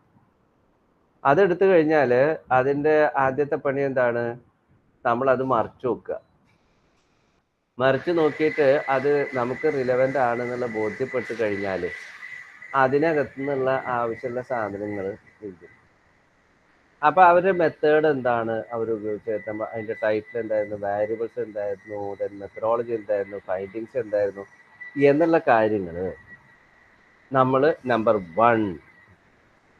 അപ്പം നിങ്ങളൊരു കാര്യം ചെയ്യേണ്ടത് എന്താണെന്ന് വെച്ച് കഴിഞ്ഞാൽ, ഓരോന്നിനും ഒരു 2 or 3 ഷീറ്റ് മാറ്റി വയ്ക്കുക. എന്ന് വെച്ച് കഴിഞ്ഞാൽ നിങ്ങളുടെ റിസർച്ച് സ്റ്റേറ്റ്മെൻറ്റിലുള്ള കീവേഡില്ലേ, ആ കീവേഡ് ഹെഡിങ് ആക്കിയിട്ട് കുറച്ച് ഷീറ്റുകൾ ആദ്യം ഉണ്ടാക്കി വയ്ക്കുക. അപ്പോൾ ആദ്യം ഉണ്ടാക്കി വെച്ചിരിക്കുന്നത് നമ്മുടെ മലയാളം മീഡിയം ഓഫ് ഇൻസ്ട്രക്ഷനാണ്. അപ്പോൾ മീഡിയം ഓഫ് ഇൻസ്ട്രക്ഷനെ കുറിച്ചിട്ട് ഉള്ള റിവ്യൂ ഓഫ് റിലേറ്റഡ് ലിറ്ററേച്ചർ ആണ് നമ്മൾ എടുക്കുന്നുണ്ട് കിട്ടിയതെന്നുണ്ടെങ്കിൽ അതിൻ്റെ കീഴെ ആ റിവ്യൂ ഓഫ് റിലേറ്റഡ് ലിറ്ററേച്ചർ മറക്കരുത്, ഇയർ എഴുതണം. അതേപോലെ തന്നെ ആ റിവ്യൂ ഓഫ് റിലേറ്റഡ് ലിറ്ററേച്ചർ വളരെ കുറച്ചേ ഉണ്ടാവുള്ളൂ. അത് എഴുതി കഴിഞ്ഞാൽ അതിൻ്റെ അടിയിൽ അപ്പം തന്നെ ആ റെഫറൻസ് എഴുതണം. ആര്, ഏത് ഇയർ, ടൈറ്റില്, എവിടെ പബ്ലിഷ് ചെയ്തു, ഈ കാര്യങ്ങൾ വളരെ കൃത്യമായിട്ട് അതിനകത്ത് രേഖപ്പെടുത്തും. ഓക്കെ, ഇതായിരിക്കണം നമ്മുടെ റിവ്യൂ ഓഫ് റിലേറ്റഡ് ലിറ്ററേച്ചർ എഴുതുമ്പോൾ നമ്മൾ ശ്രദ്ധിക്കേണ്ട കാര്യം. ഓക്കെ, ഇനി അത് നമുക്ക് നമ്മൾ ഡിജിറ്റലാണ് എങ്കിൽ, ഇപ്പം മൊബൈലാണെന്നുണ്ടെങ്കിൽ നമുക്കൊരു കാര്യം ചെയ്യാം. മൊബൈലിൽ ഒന്നുകിൽ നമുക്കിപ്പം എഴുതാം അല്ലേ, അതല്ലാന്നുണ്ടെങ്കിൽ നിങ്ങളൊരു കാര്യം ചെയ്യുക, text to speech to text എന്ന് പറഞ്ഞിട്ടുള്ള ഓപ്ഷൻ ഉണ്ട്. അതിൻ്റെ ഒരു ആപ്പ് ഇതിനകത്ത് ഇൻസ്റ്റാൾ ചെയ്യുക. ആ ആപ്പ് ഇൻസ്റ്റാൾ ചെയ്തിട്ട് നിങ്ങൾ എന്ത് ചെയ്യുക, നിങ്ങൾ ആ ഡെസർട്ടേഷൻ നിവർത്തി വയ്ക്കുക. നിവർത്തി വെച്ചിട്ട് അതിലുള്ള കാര്യങ്ങൾ വായിക്കുക. വായിക്കുമ്പോൾ അത് എന്ത് ചെയ്യും, നമ്മുടെ ടൂൾ അത് ടൈപ്പ് ചെയ്യും. ടൈപ്പ് ചെയ്ത ആവശ്യത്തിനായി കഴിയുമ്പോൾ അത് നമ്മുടെ ഒരു വേർഡ് ഡോക്യുമെൻറ്റിനകത്തേക്ക് നമ്മുടെ മൊബൈലിൽ തന്നെ ഉണ്ടാവും. അതിനകത്തേക്ക് കോപ്പി പേസ്റ്റ് ചെയ്തിട്ടാണ്. ഓക്കെ, അപ്പൊ അവിടെയും ഇതേപോലെ തന്നെ നമുക്ക് കീവേഡ്സ് കൊടുത്തിട്ട് അതിന്റെ അടിയിലേക്ക് എഴുതാൻ പറ്റും. കാരണം വെച്ച് കഴിഞ്ഞാൽ എൻ്റർ അടിച്ചു കഴിഞ്ഞാൽ അടിയിലേക്കും താഴേക്കും മുകളിലേക്കൊക്കെ മാറ്റാനുള്ള സൗകര്യം നമുക്ക്. അപ്പൊ ഇതൊരു മെത്തഡോളജി അഡോപ്റ്റ് ചെയ്യാം. അതല്ലെങ്കിൽ വേറൊന്ന് ചെയ്യാവുന്നത്, നിങ്ങൾക്ക് നിങ്ങളുടെ കയ്യിൽ ടാബ് ആണെന്നുണ്ടെങ്കിൽ ടാബിനകത്തേക്ക് ഇതേപോലെ ടൈപ്പ് ചെയ്ത്, അല്ലെ ലാപ്ടോപ്പിനകത്തേക്ക് ഇത് ടൈപ്പ് ചെയ്ത് കയറ്റാം. ഏത് പ്രിന്റ് വെർഷൻ എന്നുള്ള ഡാറ്റ. ദെൻ ഇനി നമുക്ക് കിട്ടുന്നത്, നമ്മൾ ഏറ്റവും എളുപ്പപ്പടി നോക്കിയിട്ട് ഇപ്പൊ നമ്മൾ പോകണം എന്താ വെച്ച് കഴിഞ്ഞാല് എവിടേക്കാണ്? ഈ വെബാണ്, വെബ്സൈറ്റിലേക്കാണ് പോകുന്നത്.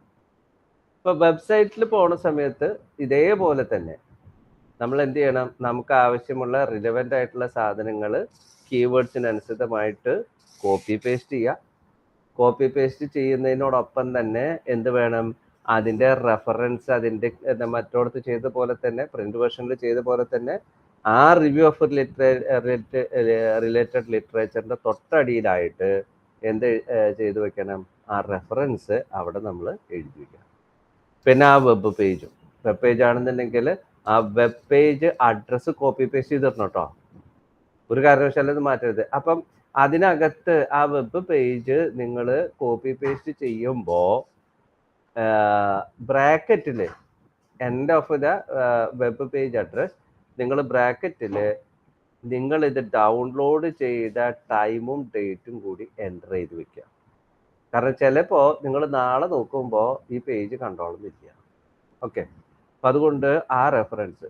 ഇനി ചിലപ്പോൾ നിങ്ങൾ എടുക്കുന്ന റെഫറൻസിനകത്ത്, ആ റിവ്യൂ ഓഫ് റിലേറ്റഡ് ലിറ്ററേച്ചറിനകത്ത് വേറെ റെഫറൻസ് കാണിച്ചിട്ടുണ്ടാവും. ഇപ്പോൾ ഉദാഹരണത്തിന് മുബാഷിറിൻ്റെ ഒരു റിസർച്ച് റിപ്പോർട്ടാണ്, അല്ലെങ്കിൽ ഒരു ആർട്ടിക്കിൾ ആണെന്ന് വിചാരിക്കും. അപ്പൊ ആ ഡീറ്റെയിൽസ് നമ്മൾ വെക്കണം. പക്ഷെ മുബഷിർ പറഞ്ഞിട്ടുണ്ട്, മഞ്ജു കെ മല്ലയ്യ ഇന്നൊരു സ്റ്റഡി നടത്തിയിട്ട് ഇങ്ങനെ പറഞ്ഞിട്ടുണ്ട് എന്ന് അതിൽ കണ്ടു. ആ സാധനം ചിലപ്പോൾ നമ്മൾ കോപ്പി പേസ്റ്റ് ചെയ്യുമ്പോൾ എന്തോർക്കണം? മഞ്ജു കെ മല്ലയ്യ എവിടെ കിടക്കുന്നുണ്ട്? ആ ബ്രാക്കറ്റിൽ അവിടെ കൊടുത്തിട്ടുണ്ടാവും, മഞ്ജു കെ മല്ലയ്യ ഇന്ന ഇയർ എന്ന് പറഞ്ഞ് കൊടുത്തിട്ടുണ്ടാവും. ആ മഞ്ജു കെ മല്ലയ്യയുടെ റെഫറൻസ് ആ ആർട്ടിക്കിളിന്റെ അല്ലെങ്കിൽ ബുക്കിന്റെ റെഫറൻസ് സെക്ഷനിൽ മഞ്ജു കെ മല്ലയ്യ ഇന്ന ഇയർ, ഇന്ന ടൈറ്റില്, ഇന്ന പബ്ലിക്കേഷൻ എന്ന് പറഞ്ഞ് കൊടുത്തിട്ടുണ്ടാവും. അത് കോപ്പി പേസ്റ്റ് ചെയ്തിട്ട് ഇവിടെ ഇടാൻ മറക്കരുത്. ഓക്കെ, ഇനി നിങ്ങൾക്ക് ചിലപ്പോൾ ഒരു ധാരണ, ഇതൊക്കെ ഇന്നത്തെ ചാറ്റ് GPT ഒക്കെ ഉള്ളതല്ലേ, അപ്പൊ അതുകൊണ്ട് നമുക്കൊരു കാര്യം ചെയ്യാം, review of related literature chat GPT പോയി ചോദിക്കാം. അപ്പൊ നമുക്ക് സാധനം കിട്ടുമല്ലോ. എന്തിനാ ഇപ്പൊ നമ്മള് ബുദ്ധിമുട്ടുന്നത്? നല്ല സുഖാലേ ചാറ്റ് GPT ഉള്ളതുകൊണ്ട്. ആരെങ്കിലും ഉപയോഗിച്ച് നോക്കിയിട്ടുണ്ടോ ചാറ്റ് GPT ഇരിക്കണതില്? ചാറ്റ് GPT ഉപയോഗിക്കുന്നവരാരെങ്കിലും ഉണ്ടോ? ഉപയോഗിച്ചിട്ടുണ്ട്. Very good. അപ്പൊ അങ്ങനെയാണെങ്കിൽ നമുക്ക് എന്ത് ചെയ്യാം? Review of related literature chat GPT പോയി ചോദിക്കാം. കിട്ടൂല കേട്ടോ. ചാറ്റ് GPT പോയിട്ട് റിവ്യൂ ഓഫ് റിലേറ്റർ കിട്ടാൻ ഇച്ചിരി ബുദ്ധിമുട്ടും. അപ്പൊ അതുകൊണ്ട് അതുമ്മ കളിക്കാൻ നിൽക്കണ്ട. ചാറ്റ് GPTയുടെ ഉപയോഗം എവിടെയാണ്, എങ്ങനെയാണെന്നുള്ളത് ഞാൻ പറഞ്ഞു. ഓക്കെ, അപ്പൊ ഈ രീതിയിൽ വേണം നമ്മൾ review of related literature collect ചെയ്യാൻ വേണ്ടിയിട്ട്. അപ്പം തന്നെ അതിൻ്റെ ഏരിയ, ബിബ്ലിയോഗ്രഫി ഒക്കെ വളരെ കൃത്യമായിട്ട് നോക്കുക. ഓക്കെ, നിങ്ങൾക്ക് ഞാൻ ഇതിനകത്ത് തന്നെ നോട്ടിനകത്ത് തന്നെ വളരെ കൃത്യമായിട്ട് അതിൻ്റെ ടൈറ്റിലും കാര്യങ്ങളും ടേബിളൊക്കെ എങ്ങനെയാണെന്നുള്ളത്. ദെൻ എങ്ങനെയാണ് ഇത് സെർച്ച് ചെയ്യേണ്ടത് എന്നുള്ളതാണ്. പിന്നെ യൂസിങ് ദ വെബ്സൈറ്റ്സ്. ഇപ്പോൾ വെബ്സൈറ്റിൽ നിങ്ങൾ പോയിട്ട് ഒരു ഉദാഹരണത്തിന് നിങ്ങൾ ഗൂഗിൾ സെർച്ച് എഞ്ചിനോ അല്ലെങ്കിൽ വേറെ ഏതെങ്കിലും സെർച്ച് എഞ്ചിനാണ് ഉപയോഗിക്കുന്നതെങ്കിൽ ആ സെർച്ച് എഞ്ചിനിൽ പോയിട്ട് നിങ്ങളുടെ ടോപ്പിക്, നിങ്ങളുടെ പ്രോബ്ലം സ്റ്റേറ്റ്മെൻറ്റ്, ആ പ്രോബ്ലം സ്റ്റേറ്റ്മെൻറ്റ് ടൈപ്പ് ചെയ്ത് കൊടുക്കുക. ടൈപ്പ് ചെയ്ത് കൊടുത്തു കഴിഞ്ഞിട്ടുണ്ടെങ്കിൽ ചില റിസർച്ച് ആർട്ടിക്കിൾ വരാൻ സാധ്യത കുറവാണ്. ആദ്യമൊക്കെ വരിക എന്താണെന്ന് വെച്ച് കഴിഞ്ഞിട്ടുണ്ടെങ്കിൽ ഏതെങ്കിലും ന്യൂസ് പേപ്പറിൽ വന്നതോ അല്ലെങ്കിൽ മാഗസിനിൽ വന്നിട്ടുള്ള ഒരു നെറേറ്റീവ് ആയിട്ടുള്ള എന്തെങ്കിലും ഒരു സാധനം റിസർച്ച് ആയിക്കൊള്ളുന്നില്ല.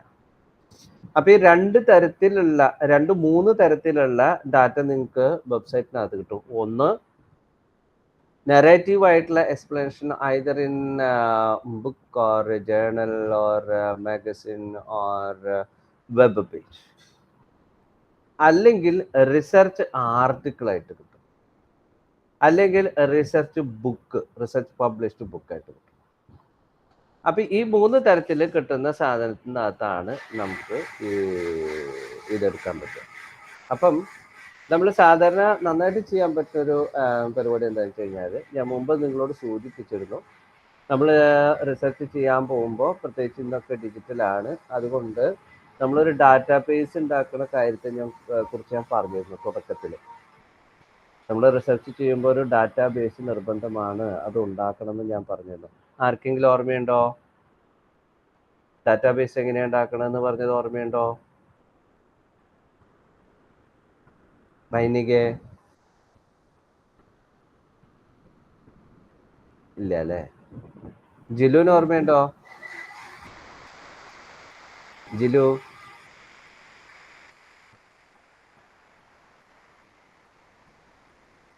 ഇല്ല. വെരി ഗുഡ്, നല്ല കാര്യം. ഓക്കെ, എന്നാ ഞാനൊന്ന് ഓർമ്മപ്പെടുത്താം.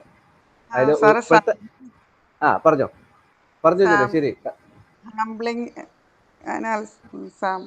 ഫ്രം ദി സാമ്പിൾ അല്ലേ? ഡാറ്റാബേസ് ഉണ്ടാക്കുന്ന കാര്യം പറഞ്ഞത് ഓർക്കുന്നുണ്ടോ?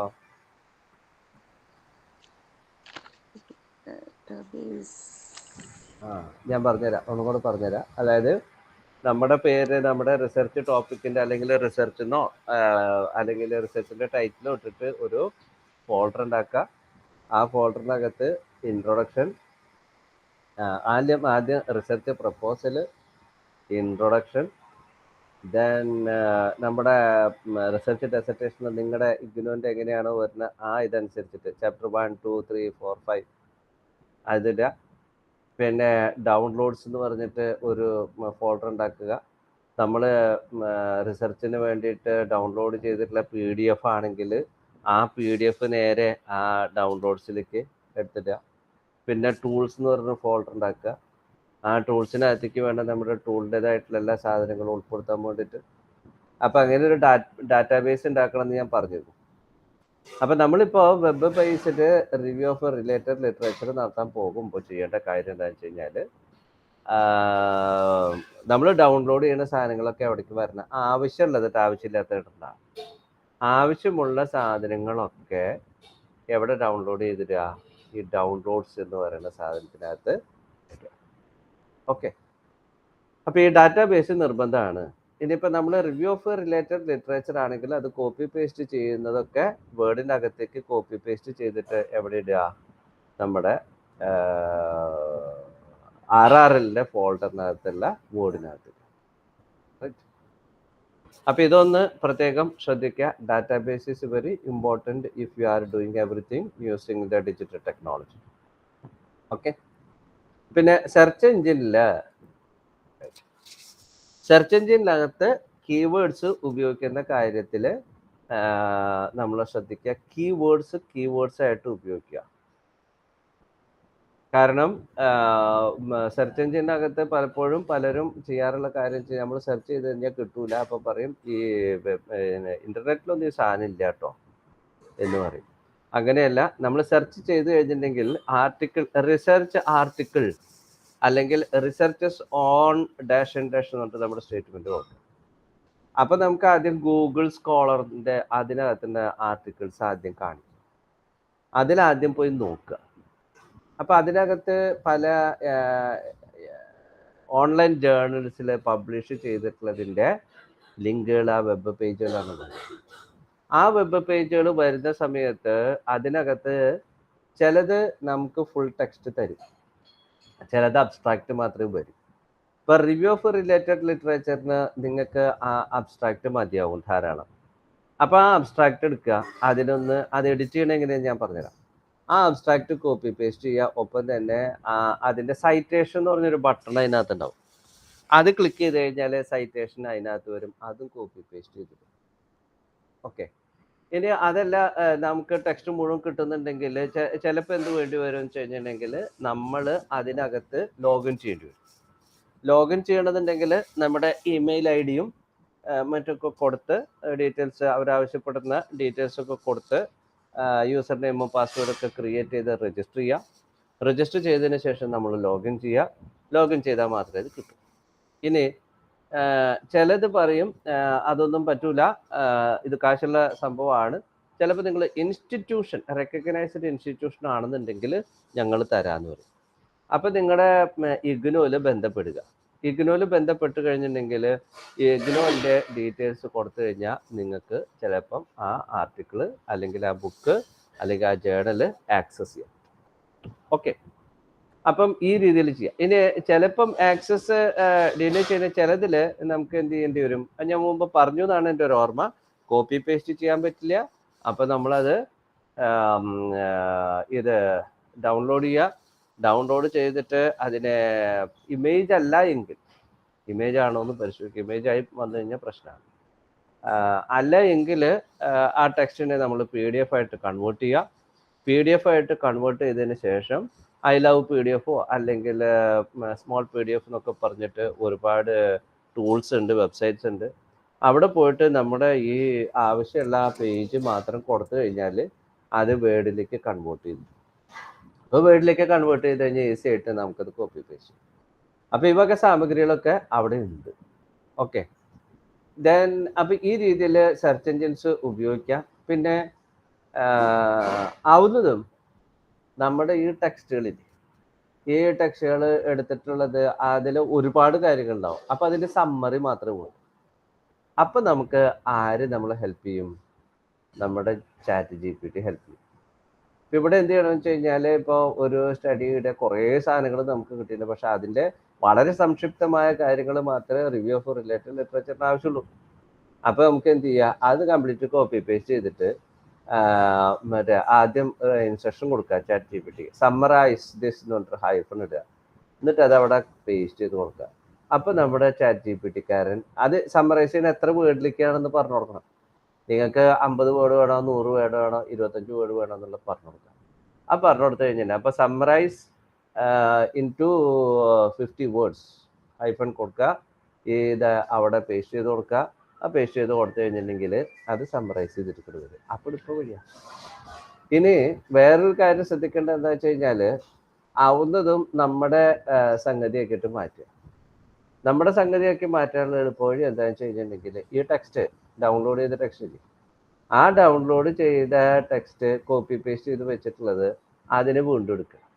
വീണ്ടും എടുത്തിട്ട് നമ്മൾ പാരാഫ്രൈസിങ് ടൂൾസ് നമ്മുടെ നെറ്റിൽ കിട്ടും. ഞാനിപ്പോൾ ഉപയോഗിച്ചുകൊണ്ടിരിക്കുന്നത്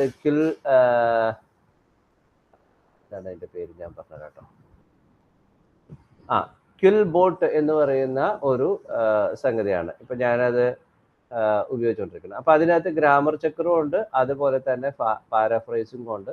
അപ്പം നമുക്ക് എന്ത് ചെയ്യാൻ പറ്റും, നമ്മൾ കൊടുക്കുന്ന ഒരു ടെക്സ്റ്റ്, അപ്പം ആ ടെക്സ്റ്റിന് ഒരു ഇംഗ്ലീഷ് സ്ട്രക്ചർ ഉണ്ടാവും. അപ്പം ആ ഇംഗ്ലീഷ് സ്ട്രക്ചർ അയാൾ എഴുതിയിട്ടുള്ളതാ, അത് നമ്മുടെ അല്ല. അപ്പം നമുക്ക് എന്ത് ചെയ്യാം, അയാളുടെ അല്ല നമ്മുടെ അല്ലാത്ത രീതിയിൽ ആര് ചെയ്ത് മാറ്റി തരും, കമ്പ്യൂട്ടർ ഓൺലൈനിൽ അത് മാറ്റി തരും. അപ്പോൾ ആ ടെക്സ്റ്റ് അവിടെ കൊണ്ടു കൊടുത്തിട്ട് അത് പാരാഫ്രൈസ് ചെയ്യാൻ പറഞ്ഞു കഴിഞ്ഞാൽ പാരാഫ്രൈസ് ചെയ്ത് തരും. അത് എടുത്തിട്ട് ഇവിടെ കോപ്പി പേസ്റ്റ് ചെയ്യാം. ഓക്കെ, അപ്പോൾ ഇത്തരത്തിലുള്ള ടെക്നിക്കുകളൊക്കെ തന്നെ നിങ്ങൾക്ക് ഉപയോഗിക്കാം. ദെൻ അത് കഴിഞ്ഞാൽ പിന്നെ നമുക്ക് ബിബ്ലിയോഗ്രഫിയാണ് പ്രധാനമായിട്ടുള്ളത്. ബിബ്ലിയോഗ്രഫി എന്ന് പറഞ്ഞു കഴിഞ്ഞാൽ നിങ്ങൾക്ക് അറിയാലോ, നമ്മുടെ റെഫറൻസ് അല്ല, ബിബ്ലിയോഗ്രഫി എന്ന് പറഞ്ഞു കഴിഞ്ഞാൽ നമ്മൾ ഇമ്പോർട്ടൻ്റ് ആയിട്ടുള്ള നമ്മുടെ സോഴ്സസ് എന്തൊക്കെയായിരുന്നു എന്നുള്ള കാര്യങ്ങളെ വളരെ കൃത്യമായിട്ട് സൂചിപ്പിക്കുന്നതാണ് ബിബ്ലിയോഗ്രഫി എന്ന് പറഞ്ഞു കഴിഞ്ഞാൽ. അപ്പം അതിനകത്ത് ആദ്യം നമ്മൾ എന്ത് ചെയ്യും, നമ്മൾ ആരുടെയാണ് പേര്, ഇത് ബിബ്ലിയോഗ്രഫി ഇപ്പം നിങ്ങളുടെ അവിടുത്തെ എങ്ങനെയാണെന്ന് അറിയില്ല. സാധാരണഗതിയിൽ എന്താ കഴിഞ്ഞിട്ടുണ്ടെങ്കിൽ ഒരു റിസർച്ച് ആർട്ടിക്കിളിനകത്ത് അല്ലെങ്കിൽ ഒരു ഇതിനകത്ത് ഡിസർട്ടേഷനകത്ത് നമ്മൾ എന്താ വെച്ച് കഴിഞ്ഞാൽ ആദ്യം ആൽഫബറ്റിക് ഓർഡറിലാണ് ചെയ്യുക. ഇപ്പം ഏല് തുടങ്ങുന്ന പേരുള്ള ആരുടെങ്കിലും സ്റ്റഡി നമ്മൾ റെഫർ ചെയ്തിട്ടുണ്ടെങ്കിൽ, അത് സോഴ്സ് ആക്കി എടുത്തിട്ടുണ്ടെങ്കിൽ അത് അയാളുടെ പേര് ആദ്യം എഴുതുക. അങ്ങനെ ആ ഓർഡറിലാണ് അത് ചെയ്യുക. പിന്നെ ആദ്യം പേര്, ഒരു റെഫറൻസ് ആണെങ്കിൽ പേര് കഴിഞ്ഞിട്ട് അതിൻ്റെ ടൈറ്റിൽ കഴിഞ്ഞതിന് ശേഷം അത് ജേണലാണോ ഡിസർട്ടേഷൻ ആണോ എന്താണെന്ന് വെച്ചാൽ അത് എവിടെ ചെയ്തു അല്ലെങ്കിൽ ആര് പബ്ലിഷ് ചെയ്തു, ഏത് year. Bus this is the methodology. Then methods of review and their implication. അപ്പം അതായത് നമ്മൾ ഇതിനെ സെലക്ട് ചെയ്ത് വെച്ചിട്ടുള്ളത് അഡക്വറ്റ് ആണോ, ഇൻകംപ്ലീറ്റ് ആണോ, കൺഫ്യൂസിങ് ആണോ, മിസ്സിംഗ് ആണോ എന്നുള്ളതിനെ കുറിച്ചിട്ട് പറയാൻ വേണ്ടി ടേബിൾ ഉണ്ടാക്കുക. അതിനകത്ത് നമ്മുടെ സ്റ്റേറ്റ്മെന്റ് ഓഫ് റിസർച്ച് പ്രോബ്ലം, ഇതൊക്കെ ഞാൻ നേരത്തെ പറഞ്ഞത് തന്നെ വേറെ രീതിയിൽ പറയണമെന്നുള്ളൂ. നമ്മുടെ കീവേഡ്സ് വെച്ചുകൊണ്ട് ചെയ്തെടുക്കണമെന്ന് മാത്രം. Then research report. ഇപ്പൊ നമ്മുടെ സിനോപ്സിസ് അല്ലെങ്കിൽ ഇപ്പൊ ആദ്യം നിൽക്കുന്ന, നിങ്ങൾ ആരെങ്കിലും പ്രപ്പോസൽ കൊടുത്തിട്ടുണ്ടോ?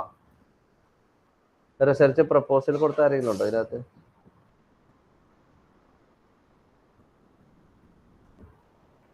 ആരുമില്ല, ഒക്കെ ഫ്രഷേഴ്സ് ആണ്. കൊടുക്കാൻ പോണവരാരൊക്കെയാ? ആരും കൊടുക്കുന്നില്ലേ? ഒന്ന് കൈ കാണിക്കുന്നേ. ഞങ്ങളെ സെക്കൻഡ് ഇയേഴ്സ് ആണ്. അപ്പം ഈ വർഷമാണ് പ്രോജക്റ്റ് വെക്കേണ്ടത്.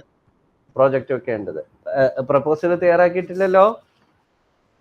ഇല്ല, അതിന്റെ ഒരു പരീക്ഷ കഴിഞ്ഞിട്ട് ഇപ്പൊ നമ്മുടെ ഡിസംബറിലാണ് ഞങ്ങൾ എക്സാം എല്ലാവരും തന്നെ കംപ്ലീറ്റ് ചെയ്യാൻ പോകുന്നത്. അപ്പൊ എക്സാം കഴിഞ്ഞിട്ടായിരിക്കും സെക്കൻഡ് ഇയറിലേക്ക് വരുന്നത്. ഓക്കെ, അപ്പൊ റിസർച്ച് പ്രപ്പോസലിനെ കുറിച്ചാണ് ഞാൻ ഇത്രയും നേരം പറഞ്ഞത്. അപ്പൊ അതിനകത്ത് ഇനി എന്തെങ്കിലും റിസർച്ച് പ്രപ്പോസലിനെ കുറിച്ച് എന്തെങ്കിലും സംശയങ്ങളുണ്ടോ? ഉണ്ടെങ്കിൽ ഇപ്പൊ ചോദിക്കാം. സാർ, ഡിസംബർ എക്സാം കഴിഞ്ഞിട്ട് ഒരു ക്ലാസ്സും കൂടെ ഇതുപോലെ ഉണ്ടായിരുന്നെങ്കിൽ ജനുവരിയിൽ എങ്ങാനും. മഞ്ജു, ഞാൻ സത്യത്തിൽ ഞാൻ തന്നെ ഇതിനകത്ത് വന്ന് കുടുക്കിപ്പോയി. കാരണം എനിക്ക് സമയമില്ല. ഞാൻ പിന്നെ ഇതെന്താണെന്നൊക്കെ അറിയാൻ വേണ്ടിയിട്ട് പിന്നെ എൻ്റെ വൈഫിൻ്റെ ഒക്കെ നിർബന്ധം കൂടിയിട്ടാണ് ഞാൻ സത്യത്തിൽ അതിനകത്ത് വന്നപ്പെട്ടത്. പെട്ട് കഴിഞ്ഞിട്ടേക്ക് മനസ്സിലായി ഞാൻ കുടുങ്ങി എന്നുള്ളത്. അപ്പൊ അത് ഇനിയിപ്പോ ഒരു ക്ലാസ് എന്നുള്ളത് നടക്കുന്ന കാര്യമല്ല. എനിക്ക് ഒന്നാമത് സമയം കിട്ടുന്നില്ല, കുട്ടിയെ സമയം കിട്ടുന്നില്ല എന്നുള്ളതാണ്. സമയം നമ്മുടെ ഉണ്ടാവും സാർ. നമ്മുടെ ഹൃദയം തകരുന്ന വാർത്തകളൊന്നും പറയരുതേ. അതൊക്കെ അതിനെന്താ, ഇത് ഇഗ്നോ നിങ്ങൾക്ക് നല്ല മിടുക്കന്മാരായിട്ടുള്ള വേറൊരു റിസോഴ്സ് പേഴ്സൺ തരും. അതുകൊണ്ട് കുഴപ്പമൊന്നുമില്ല കേട്ടോ. They will teach you, they will guide you. ഇനി ഞാൻ ഓൾറെഡി എൻ്റെ ഇമെയിൽ ID നിങ്ങൾക്ക് ഷെയർ ചെയ്തിരുന്നു. ഇന്നൊന്നും കൂടെ ഷെയർ ചെയ്യും. നിങ്ങൾക്ക് എന്തെങ്കിലും സംശയങ്ങളോ കാര്യങ്ങളോ ഉണ്ടെങ്കിൽ ആ ഇമെയിൽ ID-യിൽ നിങ്ങൾ ഒരു ക്വറി അയക്കുക. ഡെഫിനറ്റ്ലി ഐ വിൽ റെസ്പോണ്ട് ചെയ്യും. ഓക്കെ, ശരി. അപ്പം ഇനിയിപ്പം നിങ്ങൾ റിസർച്ച് പ്രപ്പോസൽ എഴുതുമ്പോഴാണ് സ്വാഭാവികമായിട്ടും സംശയം ഉണ്ടാവുക അല്ലേ, എങ്ങനെയാണ് എഴുതേണ്ടത്, എന്താണ് എഴുതേണ്ടത് എന്നുള്ളത്. ഓക്കെ, പിന്നെ ഇന്നത്തെ കാലഘട്ടത്തിൽ അതിലും വലിയ ബുദ്ധിമുട്ടൊന്നുമില്ല കേട്ടോ. റിവ്യൂ ഓഫ് റിലേറ്റഡ് ലിറ്ററേച്ചർ മാത്രം മാറ്റി വെച്ചിട്ട് ബാക്കിയുള്ള കാര്യങ്ങൾ നിങ്ങൾ ചാറ്റ് GPT കൊടുത്താൽ കിട്ടൂട്ടാ. പക്ഷേ ഞാൻ പറയും, ബിഗിനിങ് സ്റ്റേജിൽ നിങ്ങൾ പഠിക്കുന്നതായതുകൊണ്ട് ഇതിനകത്ത് നിങ്ങൾ കൂടുതൽ ചാറ്റ് GPT ഡിപ്പെൻഡ് ചെയ്യല്ലേ എന്നാണ് ഞാൻ പറയാ. എളുപ്പ വഴി കൂടെ ഗണിതക്രിയ ചെയ്യുന്നതിനേക്കാൾ നല്ലത്. ഇപ്പം എന്താ പ്രശ്നം വെച്ച് കഴിഞ്ഞാൽ, ഞാനൊരു കടയിൽ ചെന്നിട്ട് ഒരു ചായയും വടയും കഴിച്ചു. ചായക്ക് 10 രൂപ, വടയ്ക്ക് 10 രൂപ. അപ്പോൾ ക്യാഷിലിരിക്കണ പയ്യൻ, അപ്പോൾ അവനെന്താ ചെയ്യണത്? മോനെ ബില്ല് എത്രയായി? എന്താ കഴിച്ചത്? ഒരു ചായ ഒരു വട. ഉടനെ അവൻ കാൽക്കുലേറ്റർ എടുത്തു. ആ കാൽക്കുലേറ്റർ എടുത്തിട്ട് അതിനകത്ത് 10 + 10 20. അപ്പം ഞാൻ 100 രൂപ കൊടുത്തു. 100 രൂപ കൊടുത്തു കഴിഞ്ഞ ഉടനെ അവൻ മേടിച്ചിട്ട് എന്താ ചെയ്യണത്? 100 - 20 അങ്ങനെ 80. നമ്മുടെ വിദ്യാഭ്യാസത്തിൻ്റെയും നമ്മുടെ സ്കില്ലിൻ്റെയും അവസ്ഥ എങ്ങോട്ടാ പോകണമെന്ന് മനസ്സിലാക്കുക. ഒരു കുട്ടിയോട് ഇപ്പം നിങ്ങളോട് തന്നെ ഇപ്പം 35-ന്റെ 42% എത്രയാന്ന് ചോദിച്ചു കഴിഞ്ഞിട്ടുണ്ടെന്നുണ്ടെങ്കിൽ ആകെ ബേജാറാവും.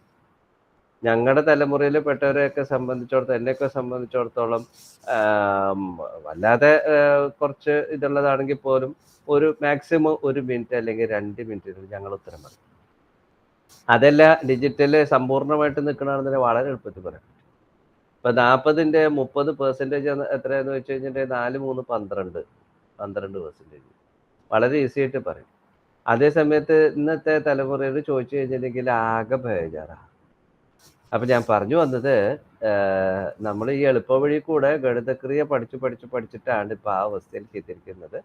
സോ റിസർച്ചിൽ നിങ്ങളത് ഫോളോ ചെയ്യാതെ നിങ്ങൾ അതിന്റെ ട്രഡീഷണൽ വേ കൂടെ പോകുന്നത് നിങ്ങളുടെ സ്കിൽ ഡെവലപ്മെന്റ്. പിന്നെ ഇതിലെ പല പാർട്ടിസിപ്പൻസിനെ നിങ്ങളെ കുറിച്ചല്ല ഞാൻ പറയുന്നത്. പലപ്പോഴും ഞാൻ ഇഗ്നോയില് പഠിക്കുന്ന ആളുകളെ സംബന്ധിച്ചിടത്തോളം ഒരു സർട്ടിഫിക്കറ്റ്, ഇഗ്നോ എന്നൊരു സർട്ടിഫിക്കറ്റ് മേടിച്ച് കയ്യിൽ വെക്കുക എന്നുള്ളതിൽ കവിഞ്ഞ് അത് എന്തിന് ചെയ്യണോ ഏത് ചെയ്യണോ എന്നുള്ളതിൽ, അല്ലെങ്കിൽ അത് കൃത്യമായിട്ട് അതിന്റെ പ്രൊഡക്ടിവിറ്റി, അതിന്റെ ആ സ്കില്ല് നമ്മൾ നേടിയെടുക്കണം എന്നുള്ള ഉദ്ദേശത്തോട് കൂടിയിട്ട് പലരും ചെയ്യാറില്ല. അതുകൊണ്ട് പറഞ്ഞു പോയെന്ന് മാത്രമേ ഉള്ളൂ. Okay, now research report.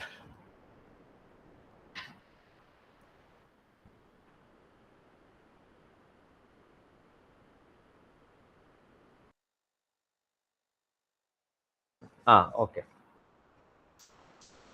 എന്താണ് റിസർച്ച് റിപ്പോർട്ടിന്റെ പ്രത്യേകത? റിസർച്ച് റിപ്പോർട്ട് എന്ന് പറഞ്ഞു കഴിഞ്ഞാൽ എൻ്റെ പൊന്നു മക്കളെ, നമ്മൾ ഈ കഷ്ടപ്പെട്ടതിൻ്റെ അവസാനത്തെ സാധനമാണിത്. ഞാൻ പറയണു, നമ്മുടെ ജീവിതത്തിൽ അക്കാഡമിക് തലത്തിൽ നമ്മുടെ ഏറ്റവും വലിയ ഒരു അച്ചീവ്മെന്റ് അല്ലെങ്കിൽ ഏറ്റവും വലിയൊരു കോൺട്രിബ്യൂഷൻ എന്ന് പറയുന്നത് റിസർച്ച് റിപ്പോർട്ടാണ്. അത് റിസർച്ച് അതിന്റെ തലത്തിൽ ചെയ്യുമ്പോട്ടാ. അപ്പൊ വളരെ വളരെ ഇമ്പോർട്ടൻ്റ് ആയിട്ടുള്ള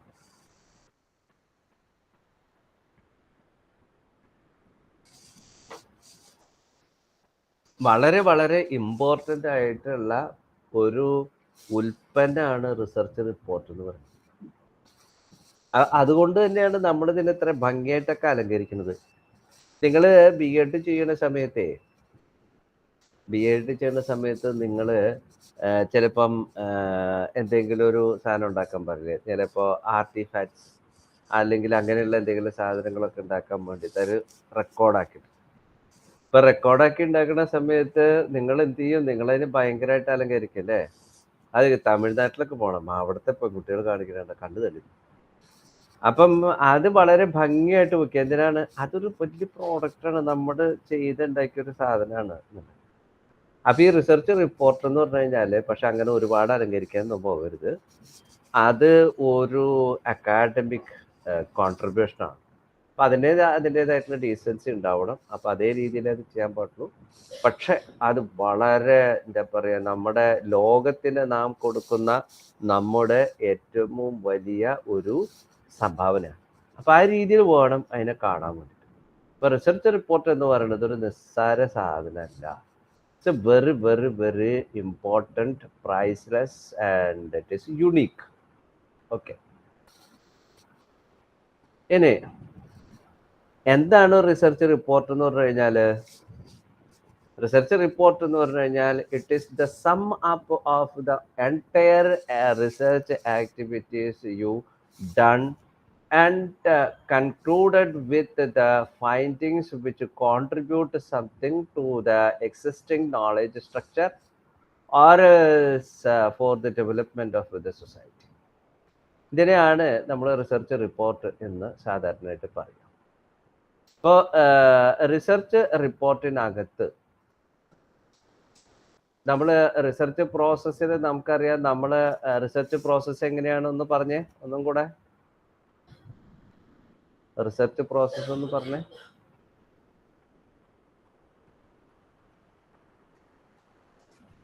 problem area, identification of the problem, statement of the problem. ഇത് ഓർമ്മയുണ്ടോ? ഇതൊക്കെ ഓർമ്മ വേണം കേട്ടോ.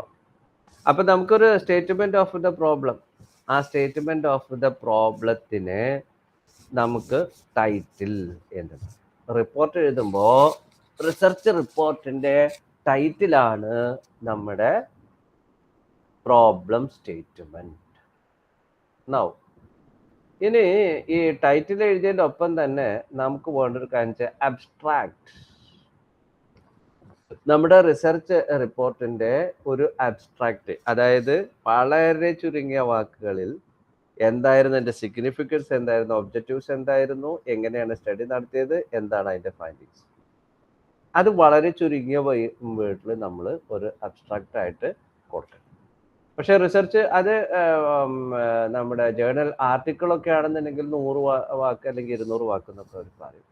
ഇവിടെ നമ്മൾ അബ്സ്ട്രാക്ട് അതിൻ്റെ മെത്തേഡ്സും ഹൈപ്പോത്തിസിസും കാര്യങ്ങളൊക്കെ സൂചിപ്പിച്ചുകൊണ്ടായിരിക്കും നമ്മുടെ സിനോപ്സിസ് അല്ലെങ്കിൽ അബ്സ്ട്രാക്ട് ഉണ്ടാക്കുക. റൈറ്റ്.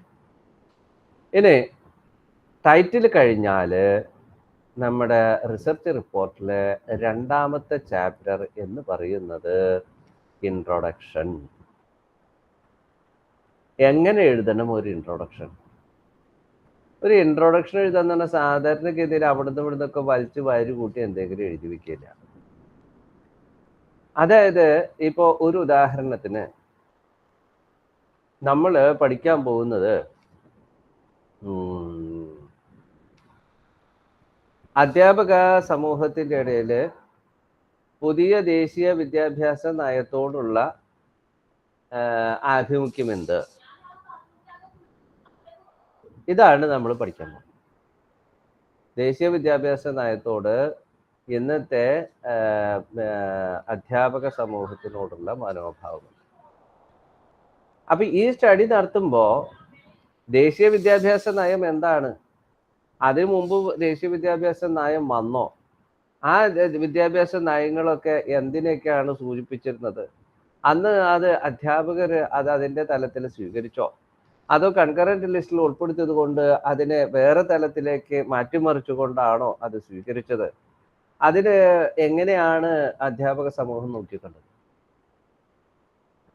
ഈ വക കാര്യങ്ങളൊക്കെ അതിനെ കുറിച്ചിട്ട് പറയാം.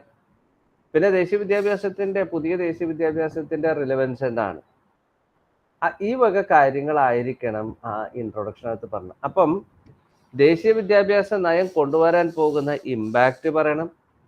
അതിനകത്ത് ഈ അധ്യാപകർ അധ്യാപക സമൂഹം അതിനെ കുറിച്ചിട്ട് പഠിച്ചിരിക്കേണ്ടതിന്റെ ആവശ്യകത ചൂണ്ടിക്കാണിച്ചിരിക്കണം. സത്യം പറഞ്ഞു കഴിഞ്ഞാൽ 60 പേജുള്ള ദേശീയ വിദ്യാഭ്യാസ നയത്തെ കുറിച്ചിട്ട് നമ്മുടെ അധ്യാപക സമൂഹത്തിലെ വലിയൊരു വിഭാഗത്തിന് യാതൊരു ധാരണയുമില്ല എന്നുള്ളത് നമ്മുടെ വിദ്യാഭ്യാസത്തിന്റെ ദിശാസൂചിക വളരെ വ്യക്തമായിട്ട് കാണിക്കുന്നതാണ്. കഷ്ടമാണ് കേട്ടോ. Whether it is right or wrong അതല്ല അവിടുത്തെ സംഭവം. അത് നമ്മൾ അധ്യാപകർ നമ്മുടെ ചുറ്റും നടക്കുന്ന വിദ്യാഭ്യാസ രംഗത്തുള്ള ഓരോ ചലനവും വളരെ സൂക്ഷ്മമായിട്ട് നിരീക്ഷിക്കുകയും പരിശോധിക്കുകയും അതിൽ വളരെ ക്രിട്ടിക്കലായിട്ട് അപ്രോച്ച് ചെയ്തുകൊണ്ട് അതിൽ ആവശ്യമുള്ളതിൽ സ്വീകരിക്കുകയും അനാവശ്യമായിട്ടുള്ള കാര്യങ്ങളെ നമ്മുടെ ലോജിക്കിന്റെ അടിസ്ഥാനത്തിൽ തിരസ്കരിച്ചും ചെയ്തുകൊണ്ടായിരിക്കണം നമ്മൾ മുന്നോട്ട് പോകേണ്ടത്. അതെന്തേലും ആവട്ടെ. അപ്പം ഇൻട്രൊഡക്ഷൻ അകത്ത് നമ്മൾ പറയേണ്ട കാര്യങ്ങൾ ഇതൊക്കെയാണ്. ദെൻ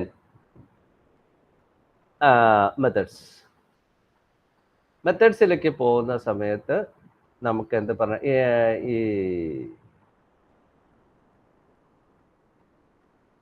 നമ്മൾ എന്ത് മെത്തഡോളജിയാണ് അഡോപ്റ്റ് ചെയ്തിട്ടുള്ളത്. ഈ ഇൻട്രൊഡക്ഷനകത്ത് തന്നെയാണ് കേട്ടോ നമ്മുടെ മറ്റേ സാധനം ഞാൻ പറയാൻ വിട്ടുപോയി. നമ്മുടെ ആര് വരും ഇൻട്രൊഡക്ഷനകത്ത് വരേണ്ട ഒരാളുണ്ട്. ഇപ്പൊ നമ്മൾ ചർച്ച ചെയ്ത് പോയി. ആരാത്? Review of related literature. Okay. അപ്പൊ റിവ്യൂ ഓഫ് റിലേറ്റഡ് ലിറ്ററേച്ചർ അതിന് അകത്തേക്ക് നമ്മൾ സന്നിവേശിപ്പിക്കേണ്ടതുണ്ട്. ഓക്കെ. Then methods. എന്ത് മെത്തേഡാണ് നമ്മൾ അഡോപ്റ്റ് ചെയ്ത ആ കാര്യങ്ങൾ മുഴുവൻ, ആ മെത്തേഡ്സിന്റെ റിലവൻസ് എന്ത്, പിന്നെ അതിൻ്റെ പോപ്പുലേഷൻ, സാമ്പിള്, ടൂൾസ്, ടെക്നിക്സ്. ഇപ്പോൾ സാമ്പിൾ എടുക്കുന്ന സമയത്ത് ആ പോപ്പുലേഷൻ എത്ര എന്ന് പറയുന്ന സമയത്ത് തന്നെ സാമ്പിൾ സ്ട്രക്ചർ നമ്മൾ കൊടുക്കണം. അതിനകത്ത് നമ്മുടെ സാമ്പിള് എവിടെ നിന്നൊക്കെ വന്നു, ഇപ്പോൾ മൊത്തം എടുത്ത സാമ്പിൾ എത്ര, ആ മൊത്തം എടുത്ത സാമ്പിളിനകത്ത് മറ്റേ റൂറൽ സ്കൂളിലുള്ള സാമ്പിൾ എത്ര, അർബൻ സ്കൂളിൽ നിന്നുള്ള സാമ്പിൾ എത്ര, ആൺകുട്ടികൾ എത്ര, പെൺകുട്ടികൾ എത്ര, അതുപോലെ അൺഎഡ്യൂക്കേറ്റഡ് ആയിട്ടുള്ള ഇല്ലിറ്ററേറ്റഡ് ആയിട്ടുള്ള പേരൻസിൻ്റെ മക്കൾ എത്ര, ലിറ്ററേറ്റഡ് ആയിട്ടുള്ള പേരൻസിൻ്റെ മക്കൾ എത്ര, എംപ്ലോയിഡ് ആയിട്ടുള്ള പേരൻസിൻ്റെ മക്കൾ എത്ര, അൺഎംപ്ലോയിഡ് ആയിട്ടുള്ള പേരൻസിൻ്റെ മക്കൾ എത്ര, പിന്നെ റിലീജിയസ് ആയിട്ട് ഹിന്ദു സൊസൈറ്റിയിൽ നിന്നുള്ള കുട്ടികൾ എത്ര, മുസ്ലിം സൊസൈറ്റിയിൽ നിന്നുള്ള കുട്ടികൾ എത്ര, ക്രിസ്ത്യൻ സൊസൈറ്റിയിൽ നിന്നുള്ള കുട്ടി, ഇങ്ങനെയൊക്കെ അതിൻ്റെ ആ സാമ്പിളിൽ നമ്മൾ വളരെ കൃത്യമായിട്ട് അവിടെ പറയണം. ഓക്കെ. പിന്നെയാണ് നമ്മൾ ആ ടൂൾസിലേക്ക് പോകുന്നത്. അപ്പോൾ എങ്ങനെയാണ് ടൂൾ ഉണ്ടാക്കിയത്, അതിന് നമ്മൾ എന്തൊക്കെ രീതി അവലംബിച്ചു, എന്നിട്ട് അതിൻ്റെ പൈലറ്റ് സ്റ്റഡി എങ്ങനെ നടത്തി, എന്നിട്ട് അതിൻ്റെ വാലിഡിറ്റി റിലയബിലിറ്റിയും എങ്ങനെ ഉറപ്പിച്ചു, ഈ വക കാര്യങ്ങൾ അതിനകത്ത് സൂചിപ്പിക്കണം. പിന്നെ ചെയ്യേണ്ട കാര്യം ടെക്നിക്ക്, എങ്ങനെയാണ് നമ്മൾ ഡാറ്റ കളക്ട് ചെയ്യാൻ പോകുന്നത്, എവിടെയൊക്കെ എങ്ങനെയൊക്കെ പോയി എങ്ങനെയൊക്കെയാണ് ഡാറ്റ കളക്ട് ചെയ്ത കാര്യങ്ങൾ. ദെൻ അടുത്ത പണിയാണ് ഇതിൻ്റെ അനാലിസിസ്. മെത്തേഡ്സിനകത്ത് നമ്മുടെ സ്റ്റാറ്റിസ്റ്റിക്കൽ ടെക്നിക്സ് ഒക്കെ പറയണം. അത് കഴിഞ്ഞിട്ടാണ് നമ്മൾ അതിൻ്റെ റിസൾട്ട്സ് എന്ന് പറയുന്ന ചാപ്റ്ററിലേക്ക് പോകുന്നത്. അവിടെ നമ്മൾ എന്ത് ചെയ്യുന്നു, അവിടെ നമ്മൾ ഈ അനാലിസിസ് നടത്തും. അപ്പോൾ അനാലിസിസ് നടത്തുന്ന സമയത്ത് നമ്മൾ ആദ്യം എങ്ങനെയാണ് സ്റ്റാൻഡേർഡ് മീൻ കണ്ട ക്വാണ്ടിഫൈ ചെയ്തിട്ടുണ്ടെങ്കിൽ, ക്വാണ്ടിറ്റേറ്റീവ് സ്റ്റഡി ആയിരുന്നുണ്ടെങ്കിൽ ആ ക്വാണ്ടിഫൈ ചെയ്തതിൻ്റെ കംപ്ലീറ്റ് കാര്യങ്ങൾ ടേബിളായിട്ട് നമ്മൾ അവിടെ പ്രസൻറ്റ് ചെയ്യും. ആ ടേബിളിനകത്ത് നമ്മൾ ഇപ്പം അതിൻ്റെ മീൻ എത്രയായി, പ്രൈമറി സ്റ്റാറ്റിസ്റ്റിക്കൽ അനാലിസിസ് ഇതൊക്കെയാണ് ചെയ്തത്. അപ്പോൾ അതിൻ്റെ ടേബിൾ നമ്മൾ പ്രസൻറ്റ് ചെയ്യുന്നു. അപ്പോൾ ടോട്ടൽ നമ്പർ ഓഫ് സ്റ്റുഡൻസ്, അവരെ നിന്ന് കിട്ടിയിട്ടുള്ള വാല്യൂ, ആ വാല്യൂവിൻ്റെ അടിസ്ഥാനത്തിൽ നമ്മൾക്ക് കിട്ടിയ മീന്, മോഡ്, മീഡിയൻ, സ്റ്റാൻഡേർഡ് ഡീവിയേഷൻ, ഇത്രയും കാര്യങ്ങൾ. പിന്നെ നമ്മൾ അടുത്തത് പോകുന്ന, അപ്പോൾ അതിൻ്റെ അടിസ്ഥാനത്തിൽ നമ്മൾ അവിടെ പറയും സ്റ്റാൻഡേർഡ് ഡീവിയേഷൻ എത്രയാണ്, അല്ലെങ്കിൽ മീൻ സ്കോർ എത്രയാണെന്നുള്ളത് നമ്മൾ പറഞ്ഞു വയ്ക്കും. ദെൻ ഇൻഫറൻഷ്യൽ അനാലിസിസിനകത്തേക്ക് പോകും. ഇൻഫറൻഷ്യൽ അനാലിസിസിനകത്ത് നമ്മൾ ചിലപ്പോൾ ടി വാല്യൂ കണ്ടെന്ന് വരും, അല്ല സെറ്റ് ടെസ്റ്റ് നടത്തുന്നു വരും, അല്ലെങ്കിൽ അനോവ നടത്തിയെന്ന് വരും. അപ്പോൾ ഏതാണോ നമ്മുടെ ഒബ്ജക്റ്റീവ്സിന് അല്ലെങ്കിൽ ഹൈപ്പോത്തസിസ് ടെസ്റ്റ് ചെയ്യാൻ വേണ്ടി നമ്മൾ ഉപയോഗപ്പെടുത്തിയിട്ടുള്ളത്, അപ്പോൾ ആദ്യത്തെ ഹൈപ്പോത്തസിസ് എന്താണ്, ആ ഹൈപ്പോത്തസിസ് വെച്ചുകൊണ്ട് അത് എന്ത് ഉപയോഗിച്ച് നമ്മൾ ടെസ്റ്റ് ചെയ്തു എന്ന് പറഞ്ഞാൽ അതിൻ്റെ ടേബിളാണ് പ്രസൻറ്റ് ചെയ്യും. എന്നിട്ട് അതിൻ്റെ അനാലിസിസ് അവിടെ നടത്തും. Then we are going to conclusion. So അത് കഴിഞ്ഞിട്ട് നമ്മളൊരു റെഫറൻസ് പേജ് വേറെ വേണം. ആ റെഫറൻസ് സെക്ഷനിൽ ഞാൻ നേരത്തെ പറഞ്ഞ പോലെ തന്നെ ആൽഫബറ്റിക് ഓർഡറിൽ നമ്മുടെ ഡീറ്റെയിൽസ്, റെഫർ ചെയ്തിട്ടുള്ള ആളുകളുടെ പേര്, അവരുടെ പുസ്തകമോ അല്ലെങ്കിൽ ജേണലോ അല്ലെങ്കിൽ ഓൺലൈൻ ആണോ, ആ സാധനങ്ങളൊക്കെ അതിനകത്ത് രേഖപ്പെടുത്തുക. Then appendix. അപ്പൻഡിക്സ് എന്ന് പറയുന്നത് നമ്മളൊരു ടൂള് വാലിഡേറ്റ് ചെയ്തിട്ടില്ലേ, ആ ടൂള് അവിടെ കൊടുക്കണം, അപ്പൻഡിക്സിൽ കൊടുക്കണം. അതിൽ ഒന്നിലധികം ടൂൾ ഉണ്ടെങ്കിൽ അതും അവിടെ കൊടുക്കണം. Okay. So this is the structure of research report. അതിൽ തന്നെ പലതരത്തിലുള്ളതുണ്ട്. ഓക്കെ. അതായത് types of research reports,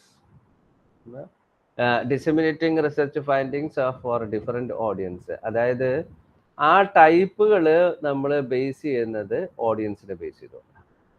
research journals, world wide web, online plus print, അത് audience, teachers, professionals, policy makers, curriculum developers എന്നിവർക്കാണ്.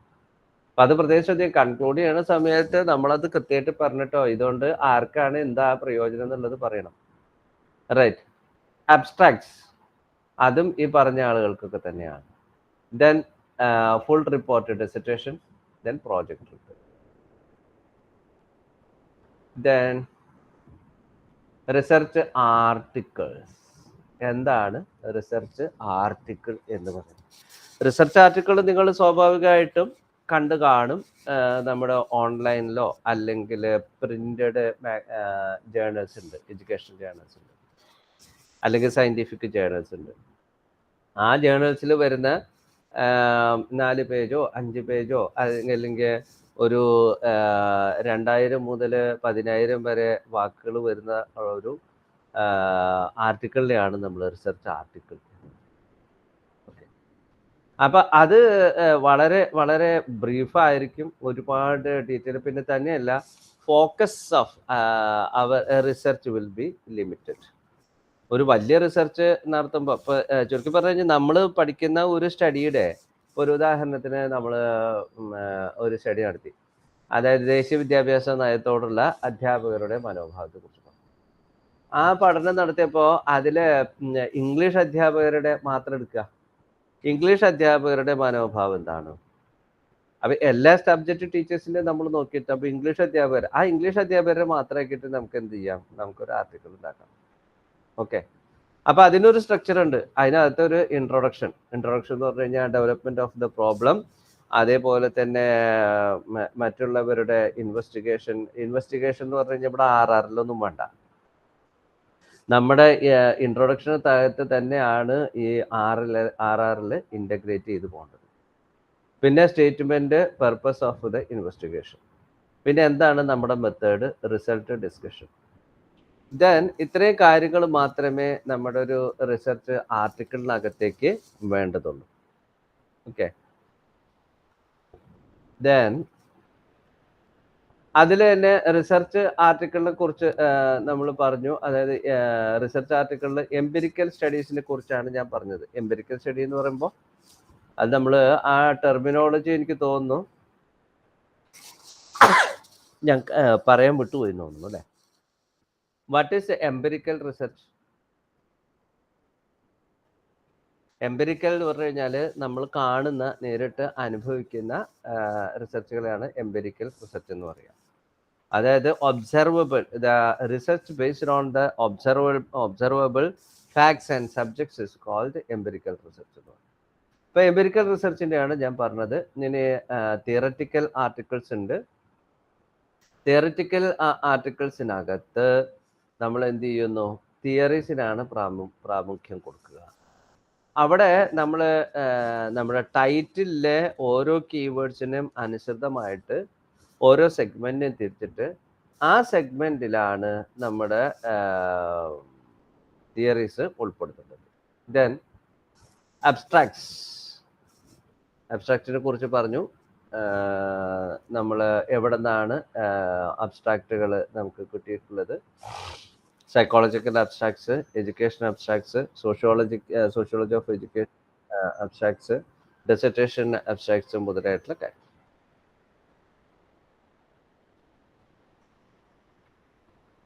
ദെൻ എങ്ങനെയാണ് നമ്മുടെ പ്രോജക്റ്റ് റിപ്പോർട്ട് എന്ന് പറയാം. ഞാൻ നേരത്തെ പറഞ്ഞ പോലെ തന്നെ കുറച്ച് വ്യത്യാസം നമുക്ക് വരുന്നത് ആ സ്ട്രക്ചർ നോക്കിയാൽ നിങ്ങൾക്ക് മനസ്സിലാകും. ഒന്ന്, ടൈറ്റിൽ പേജ്, ഫ്രണ്ട് പേജ് വളരെ ഭംഗിയായിട്ട്, നമുക്കറിയാം ലിഗ്നോന്റെ പിക്ചറൊക്കെ വെച്ച് നല്ല മനോഹരമായിട്ടുള്ളൊരു പേജ് ഉണ്ടാക്കും. അടുത്ത പേജിൽ എക്നോളജ്മെന്റും മറ്റു കാര്യങ്ങളും ഉണ്ട്, അത് ഇതിനകത്ത് പറഞ്ഞിട്ടില്ല. ദെൻ ലിസ്റ്റ് ഓഫ് കണ്ടന്റ്സ്, അല്ലെങ്കിൽ ടേബിൾ. ആ ടേബിളിനകത്ത് ഓരോ ചാപ്റ്ററും എവിടെയൊക്കെ വരുന്നു, ചാപ്റ്റർ ഏത് പേജ് മുതൽ ഏത് പേജ് വരെ. ഇപ്പൊ ഇൻട്രൊഡക്ഷൻ ആണെന്നുണ്ടെങ്കിൽ ഇൻട്രൊഡക്ഷൻ ഏത് മുതൽ ഏത് വരെ, RRലാണെങ്കിൽ ഏത് മുതൽ ഏത് വരെ, മെത്തേഡ് ആണെങ്കിൽ ഏത് മുതൽ ഏത് വരെ എന്നുള്ള കാര്യങ്ങൾ അതിനകത്ത് നമ്മൾ സൂചിപ്പിക്കണം. Then tables and figures. നിങ്ങൾ ടേബിൾ ഉപയോഗപ്പെടുത്തിയിട്ടുണ്ടെങ്കിൽ, എക്സ്പ്ലെയിൻ ചെയ്യാൻ വേണ്ടി ടേബിൾ ഉപയോഗപ്പെടുത്തിയിട്ടുണ്ടെങ്കിൽ അത് അതിനകത്ത് കാണിക്കണം. ഇനി ടേബിളിനെ ബേസ് ചെയ്തുകൊണ്ട് നിങ്ങളൊരു ബാർ ഡയഗ്രാമോ അല്ലെങ്കിൽ പൈ ഡയഗ്രാമോ ഉണ്ടാക്കിയിട്ടുണ്ടെങ്കിൽ ആ ഫിഗേഴ്സ് ഉണ്ടെങ്കിൽ ആ ഫിഗേഴ്സ് ഏത് പേജിലാണെന്ന് സൂചിപ്പിക്കണം. Then project objectives. എന്താണ് നിങ്ങളുടെ പ്രോജക്റ്റിന്റെ objectives? Methods, procedures used for collection of data, budget, findings, conclusion and recommendations, acknowledgement, appendixes. ഇതാണ് ഒരു റിസർച്ച് പ്രോജക്റ്റിന്റെ structure. Then format of research report. അതിൽ നേരത്തെ പറഞ്ഞ പോലെ തന്നെ പ്രിലിമിനറി സെക്ഷൻസ് ഒക്കെ ഉണ്ട്. Body of the report or text. ഇൻട്രൊഡക്ഷനിൽ എന്തൊക്കെ വേണം? ഇൻട്രൊഡക്ഷനിൽ സ്റ്റേറ്റ്മെന്റ് ഓഫ് ദ പ്രോബ്ലം വേണം. അത് ആ സ്റ്റേറ്റ്മെന്റ് ഓഫ് ദ പ്രോബ്ലം നമ്മൾ പറഞ്ഞതിന് മുമ്പേ ആ സ്റ്റേറ്റ്മെന്റ് ഓഫ് ദ പ്രോബ്ലത്തിലേക്ക് നമ്മളെ എത്തിച്ച വികാരം എന്താണ്? അല്ല, വികാരം വേണ്ട കേട്ടോ, വികാരം വേണ്ടേ. സ്റ്റേറ്റ്മെന്റ് ഓഫ് ദ പ്രോബ്ലത്തിലേക്ക് എത്തിച്ച നമ്മുടെ വിവേകം എന്താണ്? ആ വിവേകം എന്താന്ന് പറയണം. Then analysis of previous research, അതായത് RR. Then relation of present problem to theoretical position of the previous research. മുമ്പ് നടന്നിട്ടുള്ള സ്റ്റഡിയും നമ്മുടെ സ്റ്റഡിയും തമ്മിലുള്ള തിയറിയുമായി ബന്ധം എന്താണ്? എന്താണ് നമ്മുടെ പ്രോബ്ലത്തിന്റെ significance? Delimitations of the study. എവിടെ വരെയാണ് നമ്മൾ നടത്തിയിരിക്കുന്നത്? ഇത്ര സമയമുള്ളൂ, ഇത്ര സാമ്പിളിലാണ് നമ്മൾ നടത്തിയിട്ടുള്ളത്, ഇത്ര ടെറിട്ടറിയിലാണ് നടത്തിയിട്ടുള്ളത്, അല്ലെങ്കിൽ ഇത്ര ഏരിയയിലാണ് നമ്മൾ നടത്തിയിട്ടുള്ളത്, ഈ വക ഡീലിമിറ്റേഷൻസ് അല്ലെങ്കിൽ ഇന്ന വേരിയബിൾസ് മാത്രമേ നമ്മൾ നോക്കിയിട്ടുള്ളൂ എന്നുള്ള കാര്യങ്ങൾ പറയുന്നതിനെയാണ് delimitation of the study. Then assumptions underline hypothesis. അപ്പം ഇതിനെയാണ് ഞാൻ നേരത്തെ പറഞ്ഞ റിസർച്ച് ക്വസ്റ്റ്യൻസ് അല്ലെങ്കിൽ ഒബ്ജക്റ്റീവ്സ് ഒക്കെ ഇവിടെ പറയുന്നു. അതായത് ഹൈപ്പോത്തിസിസിന് സപ്പോർട്ട് ചെയ്യുന്നതാണ്. ദെൻ നമ്മുടെ ഹൈപ്പോത്തിസിസ് എന്താന്ന് പറയുന്നു, ഡെഫിനിഷൻ ഓഫ് ഇമ്പോർട്ടൻ്റ് ടേംസ്. നമ്മുടെ സ്റ്റേറ്റ്മെന്റിലുള്ള ഓരോ വാക്കും നമ്മൾ എന്തർത്ഥത്തിലാണ് എടുത്തിരിക്കുന്നത് എന്ന് അവിടെ പറയും. Then design of the study, procedures employed, എന്തൊക്കെ പ്രൊസീജിയറാണ് നമ്മൾ അഡോപ്റ്റ് ചെയ്തിരിക്കുന്നത്, സോഴ്സ് ഓഫ് ഡാറ്റ, അതായത് population and sample, then data gathering instruments, നമ്മുടെ ടൂള്, സാമ്പിളിംഗ് മെത്തേഡ് നമ്മൾ അഡോപ്റ്റ് ചെയ്തത്, analysis and interpretation of the data, text വേണം, ടേബിൾ വേണം, ഫിഗർ വേണം, then summary and conclusion, reference section. Okay, so this is the research report. ഇതിൻ്റെയൊക്കെ കുറച്ച് ഫോർമാറ്റുകളും കാര്യങ്ങളൊക്കെ നിങ്ങളുടെ ടെക്സ്റ്റിന് അകത്തേക്ക് ഇട്ടിട്ടുണ്ട്. You go through that and make an overall idea about that. Okay, so this is the session that we have to. Then one of the important aspect that is related to your reference section. Reference section നിങ്ങൾക്ക് വളരെ easy ആയിട്ട് ചെയ്യാം. ഏത് reference ആണെന്നുണ്ടെങ്കിൽ നിങ്ങൾക്ക് ആളുടെ പേരും ടെക്സ്റ്റും റിസർച്ച് പബ്ലിക്കേഷൻ്റെ ജേണലാണോ അല്ലെങ്കിൽ എന്താണോ അത് മാത്രം കിട്ടിക്കഴിഞ്ഞാൽ അത് ഏത് സ്റ്റൈലിലേക്ക് മാറ്റണോ, APA സ്റ്റൈലിലേക്ക് വേണമെന്നുണ്ടെങ്കിൽ നിങ്ങൾ എന്ത് ചെയ്താൽ മതി, ഓൺലൈൻ ടൂളുണ്ട്, ഓൺലൈൻ ടൂളിനകത്ത് പോയിട്ട് നമ്മൾ ആ ഡാറ്റ കൊടുത്തു കഴിഞ്ഞാൽ അത് APA ഫോർമാറ്റിലാക്കി തരും. അതാണ് റെഫറൻസിൽ നമ്മൾ ഉപയോഗപ്പെടുത്തേണ്ടത്. Okay, അപ്പോൾ this is the research report writing methodology. Now I would like to conclude. So ഇന്ന് ലാസ്റ്റ് സെഷനാണ്. അപ്പോൾ അതുകൊണ്ട് ഇതിനകത്ത് നിങ്ങൾക്ക് ഇതേവരെയുള്ള സെഷനുമായി ബന്ധപ്പെട്ട് ഞാൻ എല്ലാ ദിവസവും നിങ്ങളോട് പറഞ്ഞിരുന്നു, യു മസ്റ്റ് റീഡ്. നിങ്ങൾക്ക് എപ്പോഴെങ്കിലും സമയം കിട്ടുമ്പോൾ ഒന്ന് വായിച്ച്, എപ്പോഴെങ്കിലും ഈ സമയം ഇല്ല എന്ന് പറയുന്നതിൽ ശരിയില്ല. കാരണം എന്താ വെച്ച് കഴിഞ്ഞിട്ടുണ്ടെങ്കിൽ യു ഹാവ് ടൈം. നമ്മളെല്ലായ്പ്പോഴും എല്ലാവരും പറയുന്ന ഒരു കാര്യമാണ്, ഒരു തരി സമയമില്ല കേട്ടോ. സമയം വേണമെന്ന് വെച്ചാൽ ഉണ്ടാകും. Time is there, we have to find it out. ഇപ്പോൾ ഒരു ഉദാഹരണം പറയാം. നിങ്ങൾ പറഞ്ഞു വെച്ച് കഴിഞ്ഞാൽ, സാറ് തന്ന ഈ ഇഗ്നോ തന്നിട്ടുള്ള ലിറ്ററേച്ചർ വായിച്ചൊക്കെ ഞങ്ങൾക്ക് എവിടെ സമയം. കാരണം കാലത്ത് സ്കൂളിൽ പോയി കഴിഞ്ഞാൽ വൈകുന്നേരം വരെ അവിടുത്തെ ടീച്ചേഴ്സ്, അവിടുത്തെ ഹെഡ് മിസ്ട്രസ് അല്ലെങ്കിൽ ഹെഡ് മാസ്റ്റർ, അവിടുത്തെ കുട്ടികൾ, പേരൻസ്, കിച്ചൺ, ഉച്ചക്കഞ്ഞി, പിച്ചക്കഞ്ഞി, ഇതൊക്കെ ആയിട്ട് ഞങ്ങൾ കെട്ടിത്തിരിഞ്ഞ് വൈകുന്നേരം ഇരുട്ടാവും വീട്ടിലെത്തുമ്പോൾ. സ്കൂളിൽ നിന്ന് കുറേ ദൂരം വീട്ടിലേക്ക് വരാൻ വേണ്ടിയിട്ട് ആ യാത്രയൊക്കെ ചെയ്ത് വന്നു കഴിഞ്ഞാൽ വീട്ടിൽ വന്നു കഴിഞ്ഞാൽ കുട്ടികൾക്കും കെട്ടിയവനും കഞ്ഞിയും ചോറും ഉണ്ടാക്കി കഴിയുമ്പോഴേക്ക് നേരെ കുറേ. പിന്നെ എപ്പോഴാ വായിക്കാനാ സാറേ? This is the question that commonly we people arise. പക്ഷെ വേറൊരു കാര്യം ഞാൻ ചോദിക്കട്ടെ, ഇന്ന് കാലം മാറി. നമ്മൾ ഈ ബസ്സിൽ യാത്ര ചെയ്യണില്ലേ, അല്ലെങ്കിൽ ബസ് സ്റ്റോപ്പിൽ നിൽക്കണില്ലേ, ഈ സമയത്ത് നമ്മുടെ മൊബൈലിൽ ഈ റിസർച്ചിൻ്റെ മെറ്റീരിയൽ വായിച്ചു നോക്കിക്കൂടെ? അല്ലെങ്കിൽ അതിൻ്റെ പ്രിന്റഡ് മെറ്റീരിയൽ നമുക്ക് വായിച്ചു നോക്കിക്കൂടെ? അത് നമ്മൾ ചെയ്യില്ല. അപ്പം സമയം ഇല്ല എന്ന് പറയുന്നത് വെറുതെ ആണ്. സമയമുണ്ട്, പക്ഷെ അതിനെ ബുദ്ധിപൂർവ്വം ഉപയോഗിക്കുന്നതിൽ പറ്റുന്ന പാളിച്ചയാണ് നമുക്ക് എല്ലാവർക്കും പറ്റുന്നത്. അപ്പോൾ time is there, we have to find it out and utilise in the proper way. അപ്പം അത് പലപ്പോഴും നിങ്ങളുടെ ഭാഗത്ത് നിന്ന് നിങ്ങൾ ഞാൻ കുറ്റം പറയില്ല. കാരണം എന്താ വെച്ച് കഴിഞ്ഞാൽ നമ്മളൊക്കെ കണ്ടീഷൻഡാണ്. കണ്ടീഷൻ എന്ന് പറഞ്ഞു കഴിഞ്ഞാൽ ചെറുപ്പം മുതൽ നമ്മളിങ്ങനെ ശീലിച്ചു പോകുന്നൊരു കാര്യങ്ങളുണ്ട്. കാരണം വെച്ച് കഴിഞ്ഞാൽ ബസ്സിൽ കയറി ഇരുന്ന് കഴിഞ്ഞാൽ നമ്മൾക്ക് റിലാക്സിങ് ടൈമാണ്. വെച്ച് കഴിഞ്ഞാൽ ചിലവർക്ക് ഉറങ്ങണം, ചില ആളുകൾക്ക് ഇങ്ങനെ സ്വപ്നം കണ്ടുകൊണ്ടിരിക്കണം. നമ്മൾ പല പല ദിവാസ്വപ്നങ്ങൾ ഇങ്ങനെ കണ്ടുകൊണ്ടിരിക്കും അല്ലേ? അല്ലാന്നുണ്ടെങ്കിൽ മറ്റുള്ളവൻ്റെ പരദൂഷണങ്ങളും, മറ്റവൻ അങ്ങനെ ചെയ്തില്ല, അവനെ ഞാൻ ഇങ്ങനെ കാണിച്ചു കൊടുക്കാം, അവനെന്താവും, ഇതൊക്കെയാണ് നമ്മുടെ മനസ്സിലേക്ക് വരുന്ന ചിന്ത. അപ്പം അതങ്ങനെ കണ്ടീഷൻഡായി. അപ്പം അതുകൊണ്ട് അതൊന്ന് മാറ്റി പിടിക്കുക. അത് മാറ്റി പിടിച്ചിട്ട് നമുക്ക് പ്രൊഡക്റ്റീവായിട്ടുള്ള, നമ്മുടെ മനസ്സിലേക്ക് എപ്പോഴും നമ്മൾ കൊണ്ടുവരേണ്ട കാര്യം വെച്ച് കഴിഞ്ഞാൽ പ്രൊഡക്റ്റീവ് തോട്ട്സ്. പ്രൊഡക്റ്റീവ് അല്ലാത്ത തോട്ട്സിന് കൊണ്ടുവന്നിട്ട് നമുക്ക് എന്താ കാര്യം? ഒരു കാര്യമില്ല. അപ്പം നടക്കുന്ന കാര്യത്തെക്കുറിച്ച് ചിന്തിക്കുക. നടന്നാൽ അതുകൊണ്ട് നമുക്ക് പ്രയോജനമുണ്ട്. സോ ലിറ്ററേച്ചർ നമുക്ക് വായിക്കാൻ സമയമുണ്ട്, നമ്മളത് കണ്ടെത്തണം, നമ്മളത് ചെയ്യണം. ഓക്കെ. അപ്പം അതുകൊണ്ട് തന്നെ ഇപ്പം ഞാൻ നിങ്ങളെ കുറ്റം പറയല്ല, ഞാൻ പറഞ്ഞല്ലോ നമ്മൾ കണ്ടീഷൻഡ് ആയതുകൊണ്ടുള്ള പ്രശ്നമാണ്, നമ്മളത് വായിച്ചിട്ടില്ല. പക്ഷെ എന്നിരുന്നാൽ പോലും ഈ ഇപ്പം ഇതിൽ തന്നെ ഇപ്പം ഞാൻ പറഞ്ഞുതരാം, മഞ്ജുവിനൊക്കെ വല്ലപ്പോഴും ഒരിക്കലും കാണാറുള്ളൂ. ഇതിലിപ്പം കൃത്യമായിട്ട് വന്ന ആളുകൾ, ഒരാൾ വൈനികയാണ്. വൈനിക റെഗുലറായിട്ട് പ്രസൻ്റ് ആയിരുന്നു. പാവം അതെങ്ങനെയൊക്കെ സമയം കണ്ടെത്തിയിരുന്നിട്ടുണ്ട്. അതേപോലെ ജിലു വർഗീസിനെ മാക്സിമം കണ്ടിട്ടുണ്ട്. അതേപോലെ ഷെൽമി ഇടയ്ക്കിടയ്ക്കൊക്കെ വന്ന് പോകുന്ന ആളാണ്. പിന്നെ ഇപ്പോൾ ഫിൻസിന റാഫി എന്ന് പറഞ്ഞ ആൾ ഇതിനു മുമ്പ് ആകെ ഒരു തവണ ഞാൻ കണ്ടിട്ടുള്ളൂ. അതേപോലെ മഞ്ജു കെ മല്ലയ്യൻ ഇതിനു മുമ്പ് ഒരു തവണ ഞാൻ കണ്ടിട്ടുള്ളൂ. അപ്പം നമ്മളതിൽ നമ്മുടെ ഈ സെഷന് എത്രത്തോളം ഇമ്പോർട്ടൻസ് കൊടുക്കണു എന്നുള്ളത് അതിൽ നിന്ന് വളരെ വ്യക്തമാണ്. അപ്പം ഇതൊക്കെ നമ്മുടെ എന്താ പറയുക, നമ്മുടെയൊക്കെ ജീവിതത്തിൽ നമ്മുടെ തിക്കും തിരക്കൊണ്ട് നമ്മളിങ്ങനെ ഒഴിഞ്ഞു കഴിഞ്ഞ് മാറ്റിവെച്ചാണ്. Okay, whatever it may be. നിങ്ങൾ എൻ്റെ സെഷൻ അറ്റൻഡ് ചെയ്തതിൽ നിന്ന് ഞാൻ പറഞ്ഞ കാര്യങ്ങൾ ഓർത്തെടുത്തിട്ട് നിങ്ങൾക്ക് ഇപ്പോൾ സംശയങ്ങളൊന്നും ഉണ്ടാവില്ല എന്ന് എനിക്കറിയാം.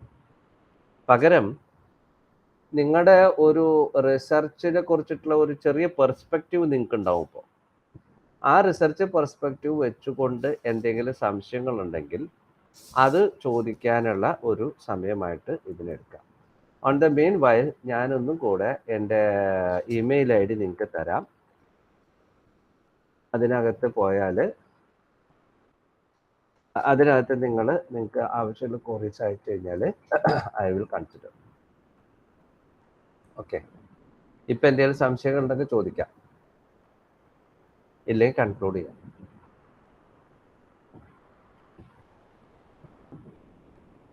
ഷെൽമി ജേസൺ, ഷെൽമി ഉണ്ടോ അവിടെ?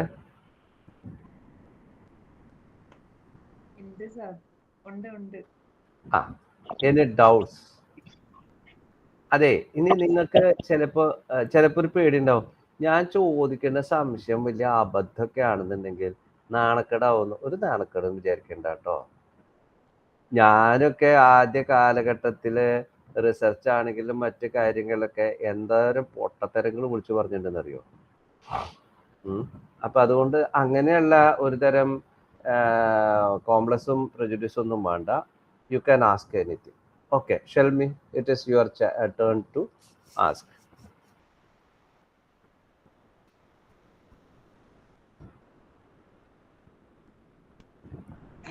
ഇതിപ്പോ ചെയ്യാൻ പറ്റുമോ എന്നുള്ളൊരു സംശയമാണ്. ഇപ്പൊ ഇതല്ലേ കൊറേയൊക്കെ ഒന്നറിയാതിരുന്ന സമയത്ത് അത്ര കുഴപ്പമുണ്ടായിരുന്നില്ല. ഇപ്പൊ കുറച്ചൊക്കെ മനസ്സിലായപ്പോഴേ എൻ്റെ കുട്ടി ആദ്യത്തെ ക്ലാസ്സിൽ ഷെൽമി ഉണ്ടായിട്ടില്ല എന്ന് ഞാൻ പറയുന്നു. എൻ്റെ ആദ്യത്തെ ക്ലാസ്സിൽ ഷെൽമി ഉണ്ടായി, അല്ലെങ്കിൽ ശ്രദ്ധിച്ചിട്ടുണ്ടാവില്ല. ഞാൻ പറഞ്ഞല്ലോ, അതായത് ഈ റിസർച്ചിനെ കുറിച്ചിട്ട് നമ്മൾ ഊതിപ്പെരിപ്പിച്ചിട്ടുള്ള കുറെ കിംവദന്തികൾ പുറത്തിരിക്കണോണ്ടാണ് ഇത് വലിയൊരു സംഭവമാണെന്ന് തോന്നണേ. ഇതൊരു സംഭവമേ അല്ല. It is as silly as simple like we are using a new recipe and cooking a new dish. വീട്ടിൽ നമ്മളൊരു പുതിയ ഡിഷ് ഉണ്ടാക്കണ പോലെ അല്ലെ പോട്ടെ. ഇപ്പം ഈ നമ്മൾ കറി ചിലപ്പോഴേ വീട്ടിൽ തന്നെ വീട്ടമ്മമാർ, പ്രത്യേകിച്ച് പെൺകുട്ടികൾ, ഞാൻ കറി ഉണ്ടാക്കുമ്പോൾ ചിലപ്പോൾ അങ്ങനെയൊക്കെ ചില എക്സ്പെരിമെന്റ് നടത്താറുണ്ട്. എന്ന് വെച്ച് കഴിഞ്ഞാലേ ചിലപ്പോൾ ഈ മറ്റേ മല്ലിപ്പൊടി ഇടാൻ മറക്കും. അതായത് മല്ലിപ്പൊടി, മുളക് പൊടി, പിന്നെ ഇതൊക്കെ ഇട്ടിട്ട് നമ്മൾ ഇങ്ങനെ ആദ്യം വഴറ്റി ഇതൊക്കെ റെഡി ആക്കിയിട്ട് വേണം പിന്നെ മറ്റു ചേരുവകൾ ചേർക്കാൻ. അപ്പം ചിലപ്പോൾ മല്ലിപ്പൊടി ചേർക്കാൻ മറക്കും. അപ്പം ഞാൻ എന്ത് ചെയ്യും ചോദിച്ചിട്ടുണ്ടെങ്കിൽ അത് മറ്റേ ഇത് ചേർക്കാൻ പോണതിന് മുമ്പ് മറ്റേതെല്ലാം റെഡി ആയിരിക്കുന്ന സമയത്താവും ചേട്ടാ മല്ലിപ്പൊടി ചേർത്തില്ലല്ലോ. അപ്പം ഞാൻ എന്ത് ചെയ്യും, ഞാൻ അപ്പുറത്ത് വേറൊരു ചെറിയ ചൂടാക്കണ പാത്രത്തിലേക്ക് ആവശ്യത്തിനുള്ള മല്ലിപ്പൊടി ഇട്ടിട്ട് അതിലൊന്ന് ചെറുതായിട്ട് വറുത്തെടുത്തിട്ട് ആ സാധനത്തിലേക്ക് മിക്സ് ചെയ്യും. എന്നിട്ട് മറ്റേ ഇൻഗ്രീഡിയൻസ് ഒക്കെ ചേർത്ത്. ഇതൊരു എക്സ്പെരിമെൻ്റ്. ചിലപ്പോൾ നല്ല ടേസ്റ്റ് ഉണ്ടാവും, So in this similar way, we are doing certain experiments and we are conducting a research. Okay. നമ്മുടെ ജീവിതത്തിൽ ദൈനംദിന നമ്മുടെ ജീവിത പ്രവർത്തികളിൽ നമ്മൾ ഉപയോഗിക്കുന്ന സ്ട്രാറ്റജി തന്നെയാണ് റിസർച്ച് എന്ന് പറയണേ. അല്ലാതെ വേറൊന്നുമില്ല. നമുക്ക് തന്നെ ഒരു ജനറൽ ക്യൂരിയോസിറ്റി ഇല്ലേ? ഇപ്പൊ കഴിഞ്ഞ ക്ലാസ്സിൽ നമ്മൾ പറഞ്ഞിരുന്നു, നമ്മൾ സ്കൂളിൽ പോകണം. സ്കൂളിൽ പോയാൽ നിങ്ങളുടെ സ്ഥിരം പറഞ്ഞു, ഈ കുട്ടികളൊന്നും പഠിപ്പിച്ചിട്ട് നേരെയൊക്കെ എടുക്കാം. എന്താ ഈ കുട്ടികൾ ഇങ്ങനെ? നിങ്ങൾ സ്ഥിരം പറയാറുള്ളൊരു കാര്യമില്ലേ? എന്താ ഇപ്പോഴത്തെ ജനറേഷൻ ഇങ്ങനെ? നമ്മളോടൊരു ബഹുമാനമില്ലാത്ത കുട്ടികൾ. എന്തെങ്കിലും പഠിച്ചിട്ട് വരാൻ പറഞ്ഞാൽ പഠിച്ചിട്ടൊട്ടും വരില്ല. അവരിങ്ങനെ എന്താ പറയുക, മറ്റേ ചരട് പൊട്ടിയ പട്ടം പോലെ ഇങ്ങനെ പോകുന്നുണ്ട്. ദിസ് ഇസ് എൻ ഇഷ്യൂ അല്ലേ? അല്ലെങ്കിൽ നിങ്ങളുടെ മറ്റ് സബ്ജക്റ്റിലൊക്കെ നല്ല മാർക്ക് കൊടുക്കുന്ന കുട്ടികൾ എൻ്റെ സബ്ജക്റ്റിൽ മാത്രം എന്താ മാർക്ക് പഠിക്കുന്നത്? ഇതൊക്കെ നമ്മൾ ചോദിക്കുന്ന ചോദ്യങ്ങളാണ്.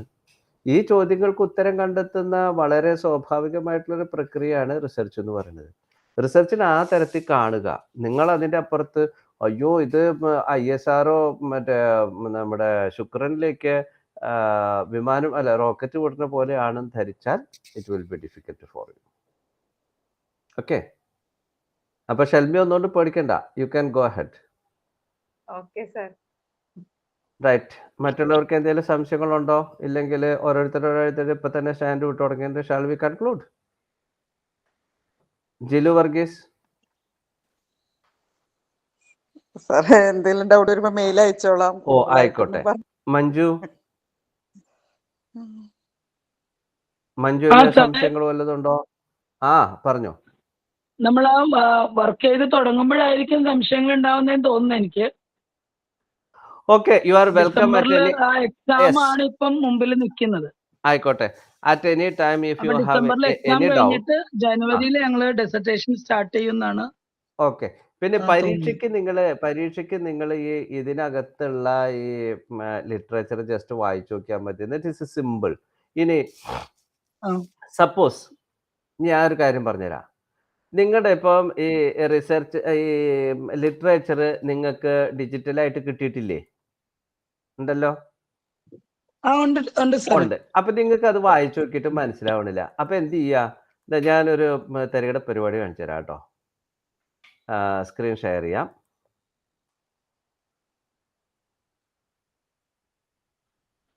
സ്ക്രീൻ ഷെയർ ചെയ്തുകൊണ്ട് ഞാൻ കാണിച്ചു തരാം നിങ്ങൾക്ക് എന്താ ചെയ്യേണ്ടതെന്നുള്ളത്. ഇതാ ഇപ്പൊ സ്ക്രീൻ കാണാണ്ടല്ലോ. സ്ക്രീൻ കാണുന്നില്ലേ മക്കളെ? ഇല്ല ഇല്ല. അപ്പൊ ഷെയർ സ്ക്രീൻ കാണുന്നില്ലല്ലോ.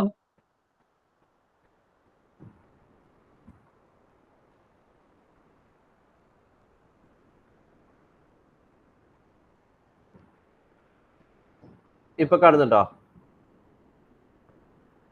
ഹലോ. യെസ് സർ, യെസ് അപ്പൊ കാണാം. അതിൽ ഇൻട്രൊഡക്ഷൻ എന്ന് പറഞ്ഞിട്ട് സാധനം കിടക്കുന്നു അല്ലേ? 20.1. അതിൽ during the process of research എന്ന് പറഞ്ഞിട്ട് കുറച്ച് സാധനം. അപ്പൊ ഇതിന് ഞാൻ ഇങ്ങനെ സെലക്ട് ചെയ്തിട്ട് കോപ്പി കൊടുക്കാം. ന്യൂ ടാബിലേക്ക് പോവാ. ഇതാ ഇവിടെ കുറെ കുത്ത് കാണാം. അതിനകത്ത് പോയി കഴിഞ്ഞിട്ടുണ്ടെങ്കിൽ just scroll down, you will see translate. Okay. ഇപ്പൊ നമ്മൾ എന്ത് ചെയ്യുക? ഇവിടെ ഈ സ്ക്രീനിനകത്ത് ഇംഗ്ലീഷ് സെലക്ട് ചെയ്യാം. ഇംഗ്ലീഷ് സെലക്ട് ചെയ്തിട്ട് പേസ്റ്റ് കൊടുക്കുക. ഇവിടെ മലയാളം ഞാൻ ഓൾറെഡി സെലക്ട് ചെയ്തിട്ടിട്ടുണ്ട്. അപ്പോൾ അതിൻ്റെ ട്രാൻസ്ലേഷൻ ഇതവിടെ വന്നു. ഇത് വായിച്ചു നോക്കുക. During the process of research a researcher expected to write various types of documents. ഗവേഷണ പ്രക്രിയയിൽ ഒരു ഗവേഷകൻ വിവിധ തരം എഴുതുമെന്ന് പ്രതീക്ഷിക്കുന്നു എന്നുള്ളത് തെറ്റാണ്. അതാണ് അതിൻ്റെ ഗവേഷണ പ്രക്രിയ വിവിധ തരം റിസർച്ച് ഡോക്യുമെന്റ്സ് എഴുതേണ്ടി വരുന്നു. ഓക്കെ. ചെറിയ വ്യത്യാസങ്ങളുണ്ടെങ്കിൽ പോലും you can get an idea of this. അതുകൊണ്ട് നിങ്ങൾ ഈ ടെക്സ്റ്റ് ഞാൻ വായിച്ചു തരണം എന്നൊക്കെ പറയുന്നതിനകത്ത് വലിയ കഴമ്പൊന്നുമില്ല. Okay. You go to Google translator and translate it and read it out. പിന്നെ ഇനി എന്താ പ്രശ്നം? ഇനി അതുമല്ല, ഇപ്പോൾ നിങ്ങൾക്ക്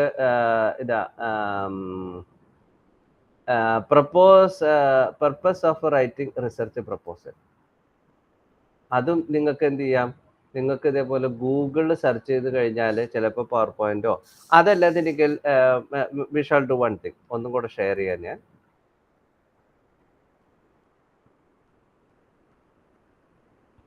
ഗൂഗിൾ ട്രാൻസ്ലേഷൻ വിട്ടു നമ്മൾ. എന്നിട്ട് നമ്മുടെ purpose of writing A research proposal, നമുക്കൊരു കാര്യം ചെയ്യാം. നമുക്ക് നേരെ നമ്മുടെ നേരത്തെ നമ്മുടെയുള്ള ഇതിൽ പോകാം. We are taking YouTube. Okay, യൂട്യൂബിൽ പോയിട്ട്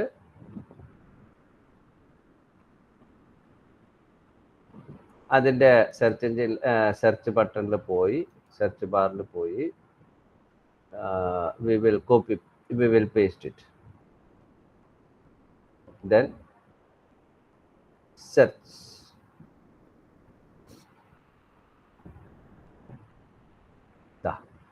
ഇതാ കിടക്കണു, നിങ്ങൾക്ക് ഇഷ്ടം പോലെ സാധനങ്ങൾ ഇതാ കിടക്കണം. How to write a research proposal, PhD topic and proposal help synopsis, writing research how to write research proposal basics. അതെടുത്ത് കഴിഞ്ഞിട്ടുണ്ടെങ്കിൽ ഇതാ ഒരു പെണ്ണുപിള്ള വന്നു, പുള്ളിക്കാരി അവിടെ വന്നിട്ട് ഈ ഡീറ്റെയിൽസ് കൂടെ നമുക്ക് ഓൺലൈനിൽ കൂടെ പറഞ്ഞു. Okay,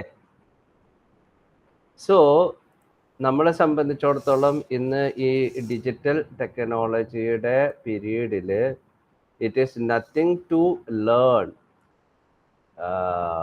it is not a difficult thing to learn. അപ്പോൾ ഈ സ്ട്രാറ്റജീസ് ഒക്കെ ഉപയോഗപ്പെടുത്തും. ഈ സ്ട്രാറ്റജീസ് ഒക്കെ ഉപയോഗപ്പെടുത്തിയിട്ട് നിങ്ങൾ വായിച്ചു നോക്കൂ. പക്ഷെ ഒരു കാര്യം പറയാം, എളുപ്പവഴി കൂടെ ഗണിതക്രിയ ചെയ്താൽ നമുക്ക് എന്ത് പറ്റില്ല, നമുക്ക് കണക്കൂട്ടാൻ ശരിക്കും പറ്റില്ല. കണക്കുകൾ നമ്മുടെ കണക്കൂട്ടൽ മുഴുവൻ തെറ്റിക്കും. അതുകൊണ്ട് ഞാൻ പറയണത് എന്താ വെച്ച് കഴിഞ്ഞാൽ, you do one thing, find out the time and go through that and read it and try to understand that. ഇഷ്ടംപോലെ വീഡിയോസ്. ഞാനിപ്പോൾ ആലോചിക്കുന്നത്, എനിക്ക് സമയം കിട്ടുന്നതിന് ഞാനും ഇപ്പോൾ ആലോചിക്കുന്നത്, ഞാൻ കുറച്ച് യൂട്യൂബ് വീഡിയോസ് അപ്ലോഡ് ചെയ്തിട്ട് കഴിഞ്ഞാൽ എനിക്ക് കുട്ടികൾക്ക് സൗകര്യമാണ്. ഞാൻ ഇമ്മീഡിയറ്റ് ആയിട്ട് ഞാൻ സമയം കണ്ടെത്തിയിട്ട് ഞാൻ ഒരു ചാനൽ തുടങ്ങിയിട്ട് ഈ റിസർച്ച് ചെയ്യുന്നവർക്ക് മലയാളത്തിൽ എന്താണ് ഈ സംഗതി എന്നുള്ളതൊക്കെ ഒരു വീഡിയോ ഇട്ടാലൊന്ന് ആലോചിക്കും. അപ്പം ഞാൻ പറഞ്ഞു വന്നത്, നിങ്ങൾക്ക് ഇഷ്ടം പോലെ മെറ്റീരിയൽസ് ഓൺലൈനിൽ അവൈലബിൾ ആണ്. Go through that and develop your self and പരീക്ഷ നന്നായിട്ട് എഴുതും. ഓക്കെ, പിന്നെ ഇതൊക്കെ വായിച്ചു നോക്കുമ്പോൾ നിങ്ങൾക്ക് എന്തെങ്കിലും ബുദ്ധിമുട്ടുകളോ സംശയങ്ങളോ തോന്നുകയാണെങ്കിൽ, പരീക്ഷയ്ക്ക് വേണ്ടിയിട്ടുള്ള സംശയങ്ങളാണെങ്കിൽ പോലും, don't hesitate to text me through the mail ID I have given you. Okay? Yes, sir. Thank you, sir. ശരി, ഓക്കെ, ഓൾ ദി ബെസ്റ്റ്. എല്ലാവരും നല്ല മാർക്കോട് കൂടി പാസ്സാവുക. നല്ല റിസർച്ച് ഒക്കെ ചെയ്തിട്ട് നിങ്ങളുടെ പേരൊക്കെ വെബ്സൈറ്റുകളിലേക്ക് ഇങ്ങനെ പാറിപ്പറക്കണം. Vainika Sreekumaran conducted a research in this and findings was this എന്നൊക്കെ പറഞ്ഞിട്ട് പല റിസർച്ച് ഡെസർട്ടേഷനിലും അതേപോലെ തന്നെ റിസർച്ച് ആർട്ടിക്കിളിലും പ്രിന്റ് ആയിട്ടും ഓൺലൈനായിട്ടും ഒക്കെ നിങ്ങളുടെ പേരുകളൊക്കെ വരട്ടെ. Okay, all the best, good night. Thank you, sir. Thank you.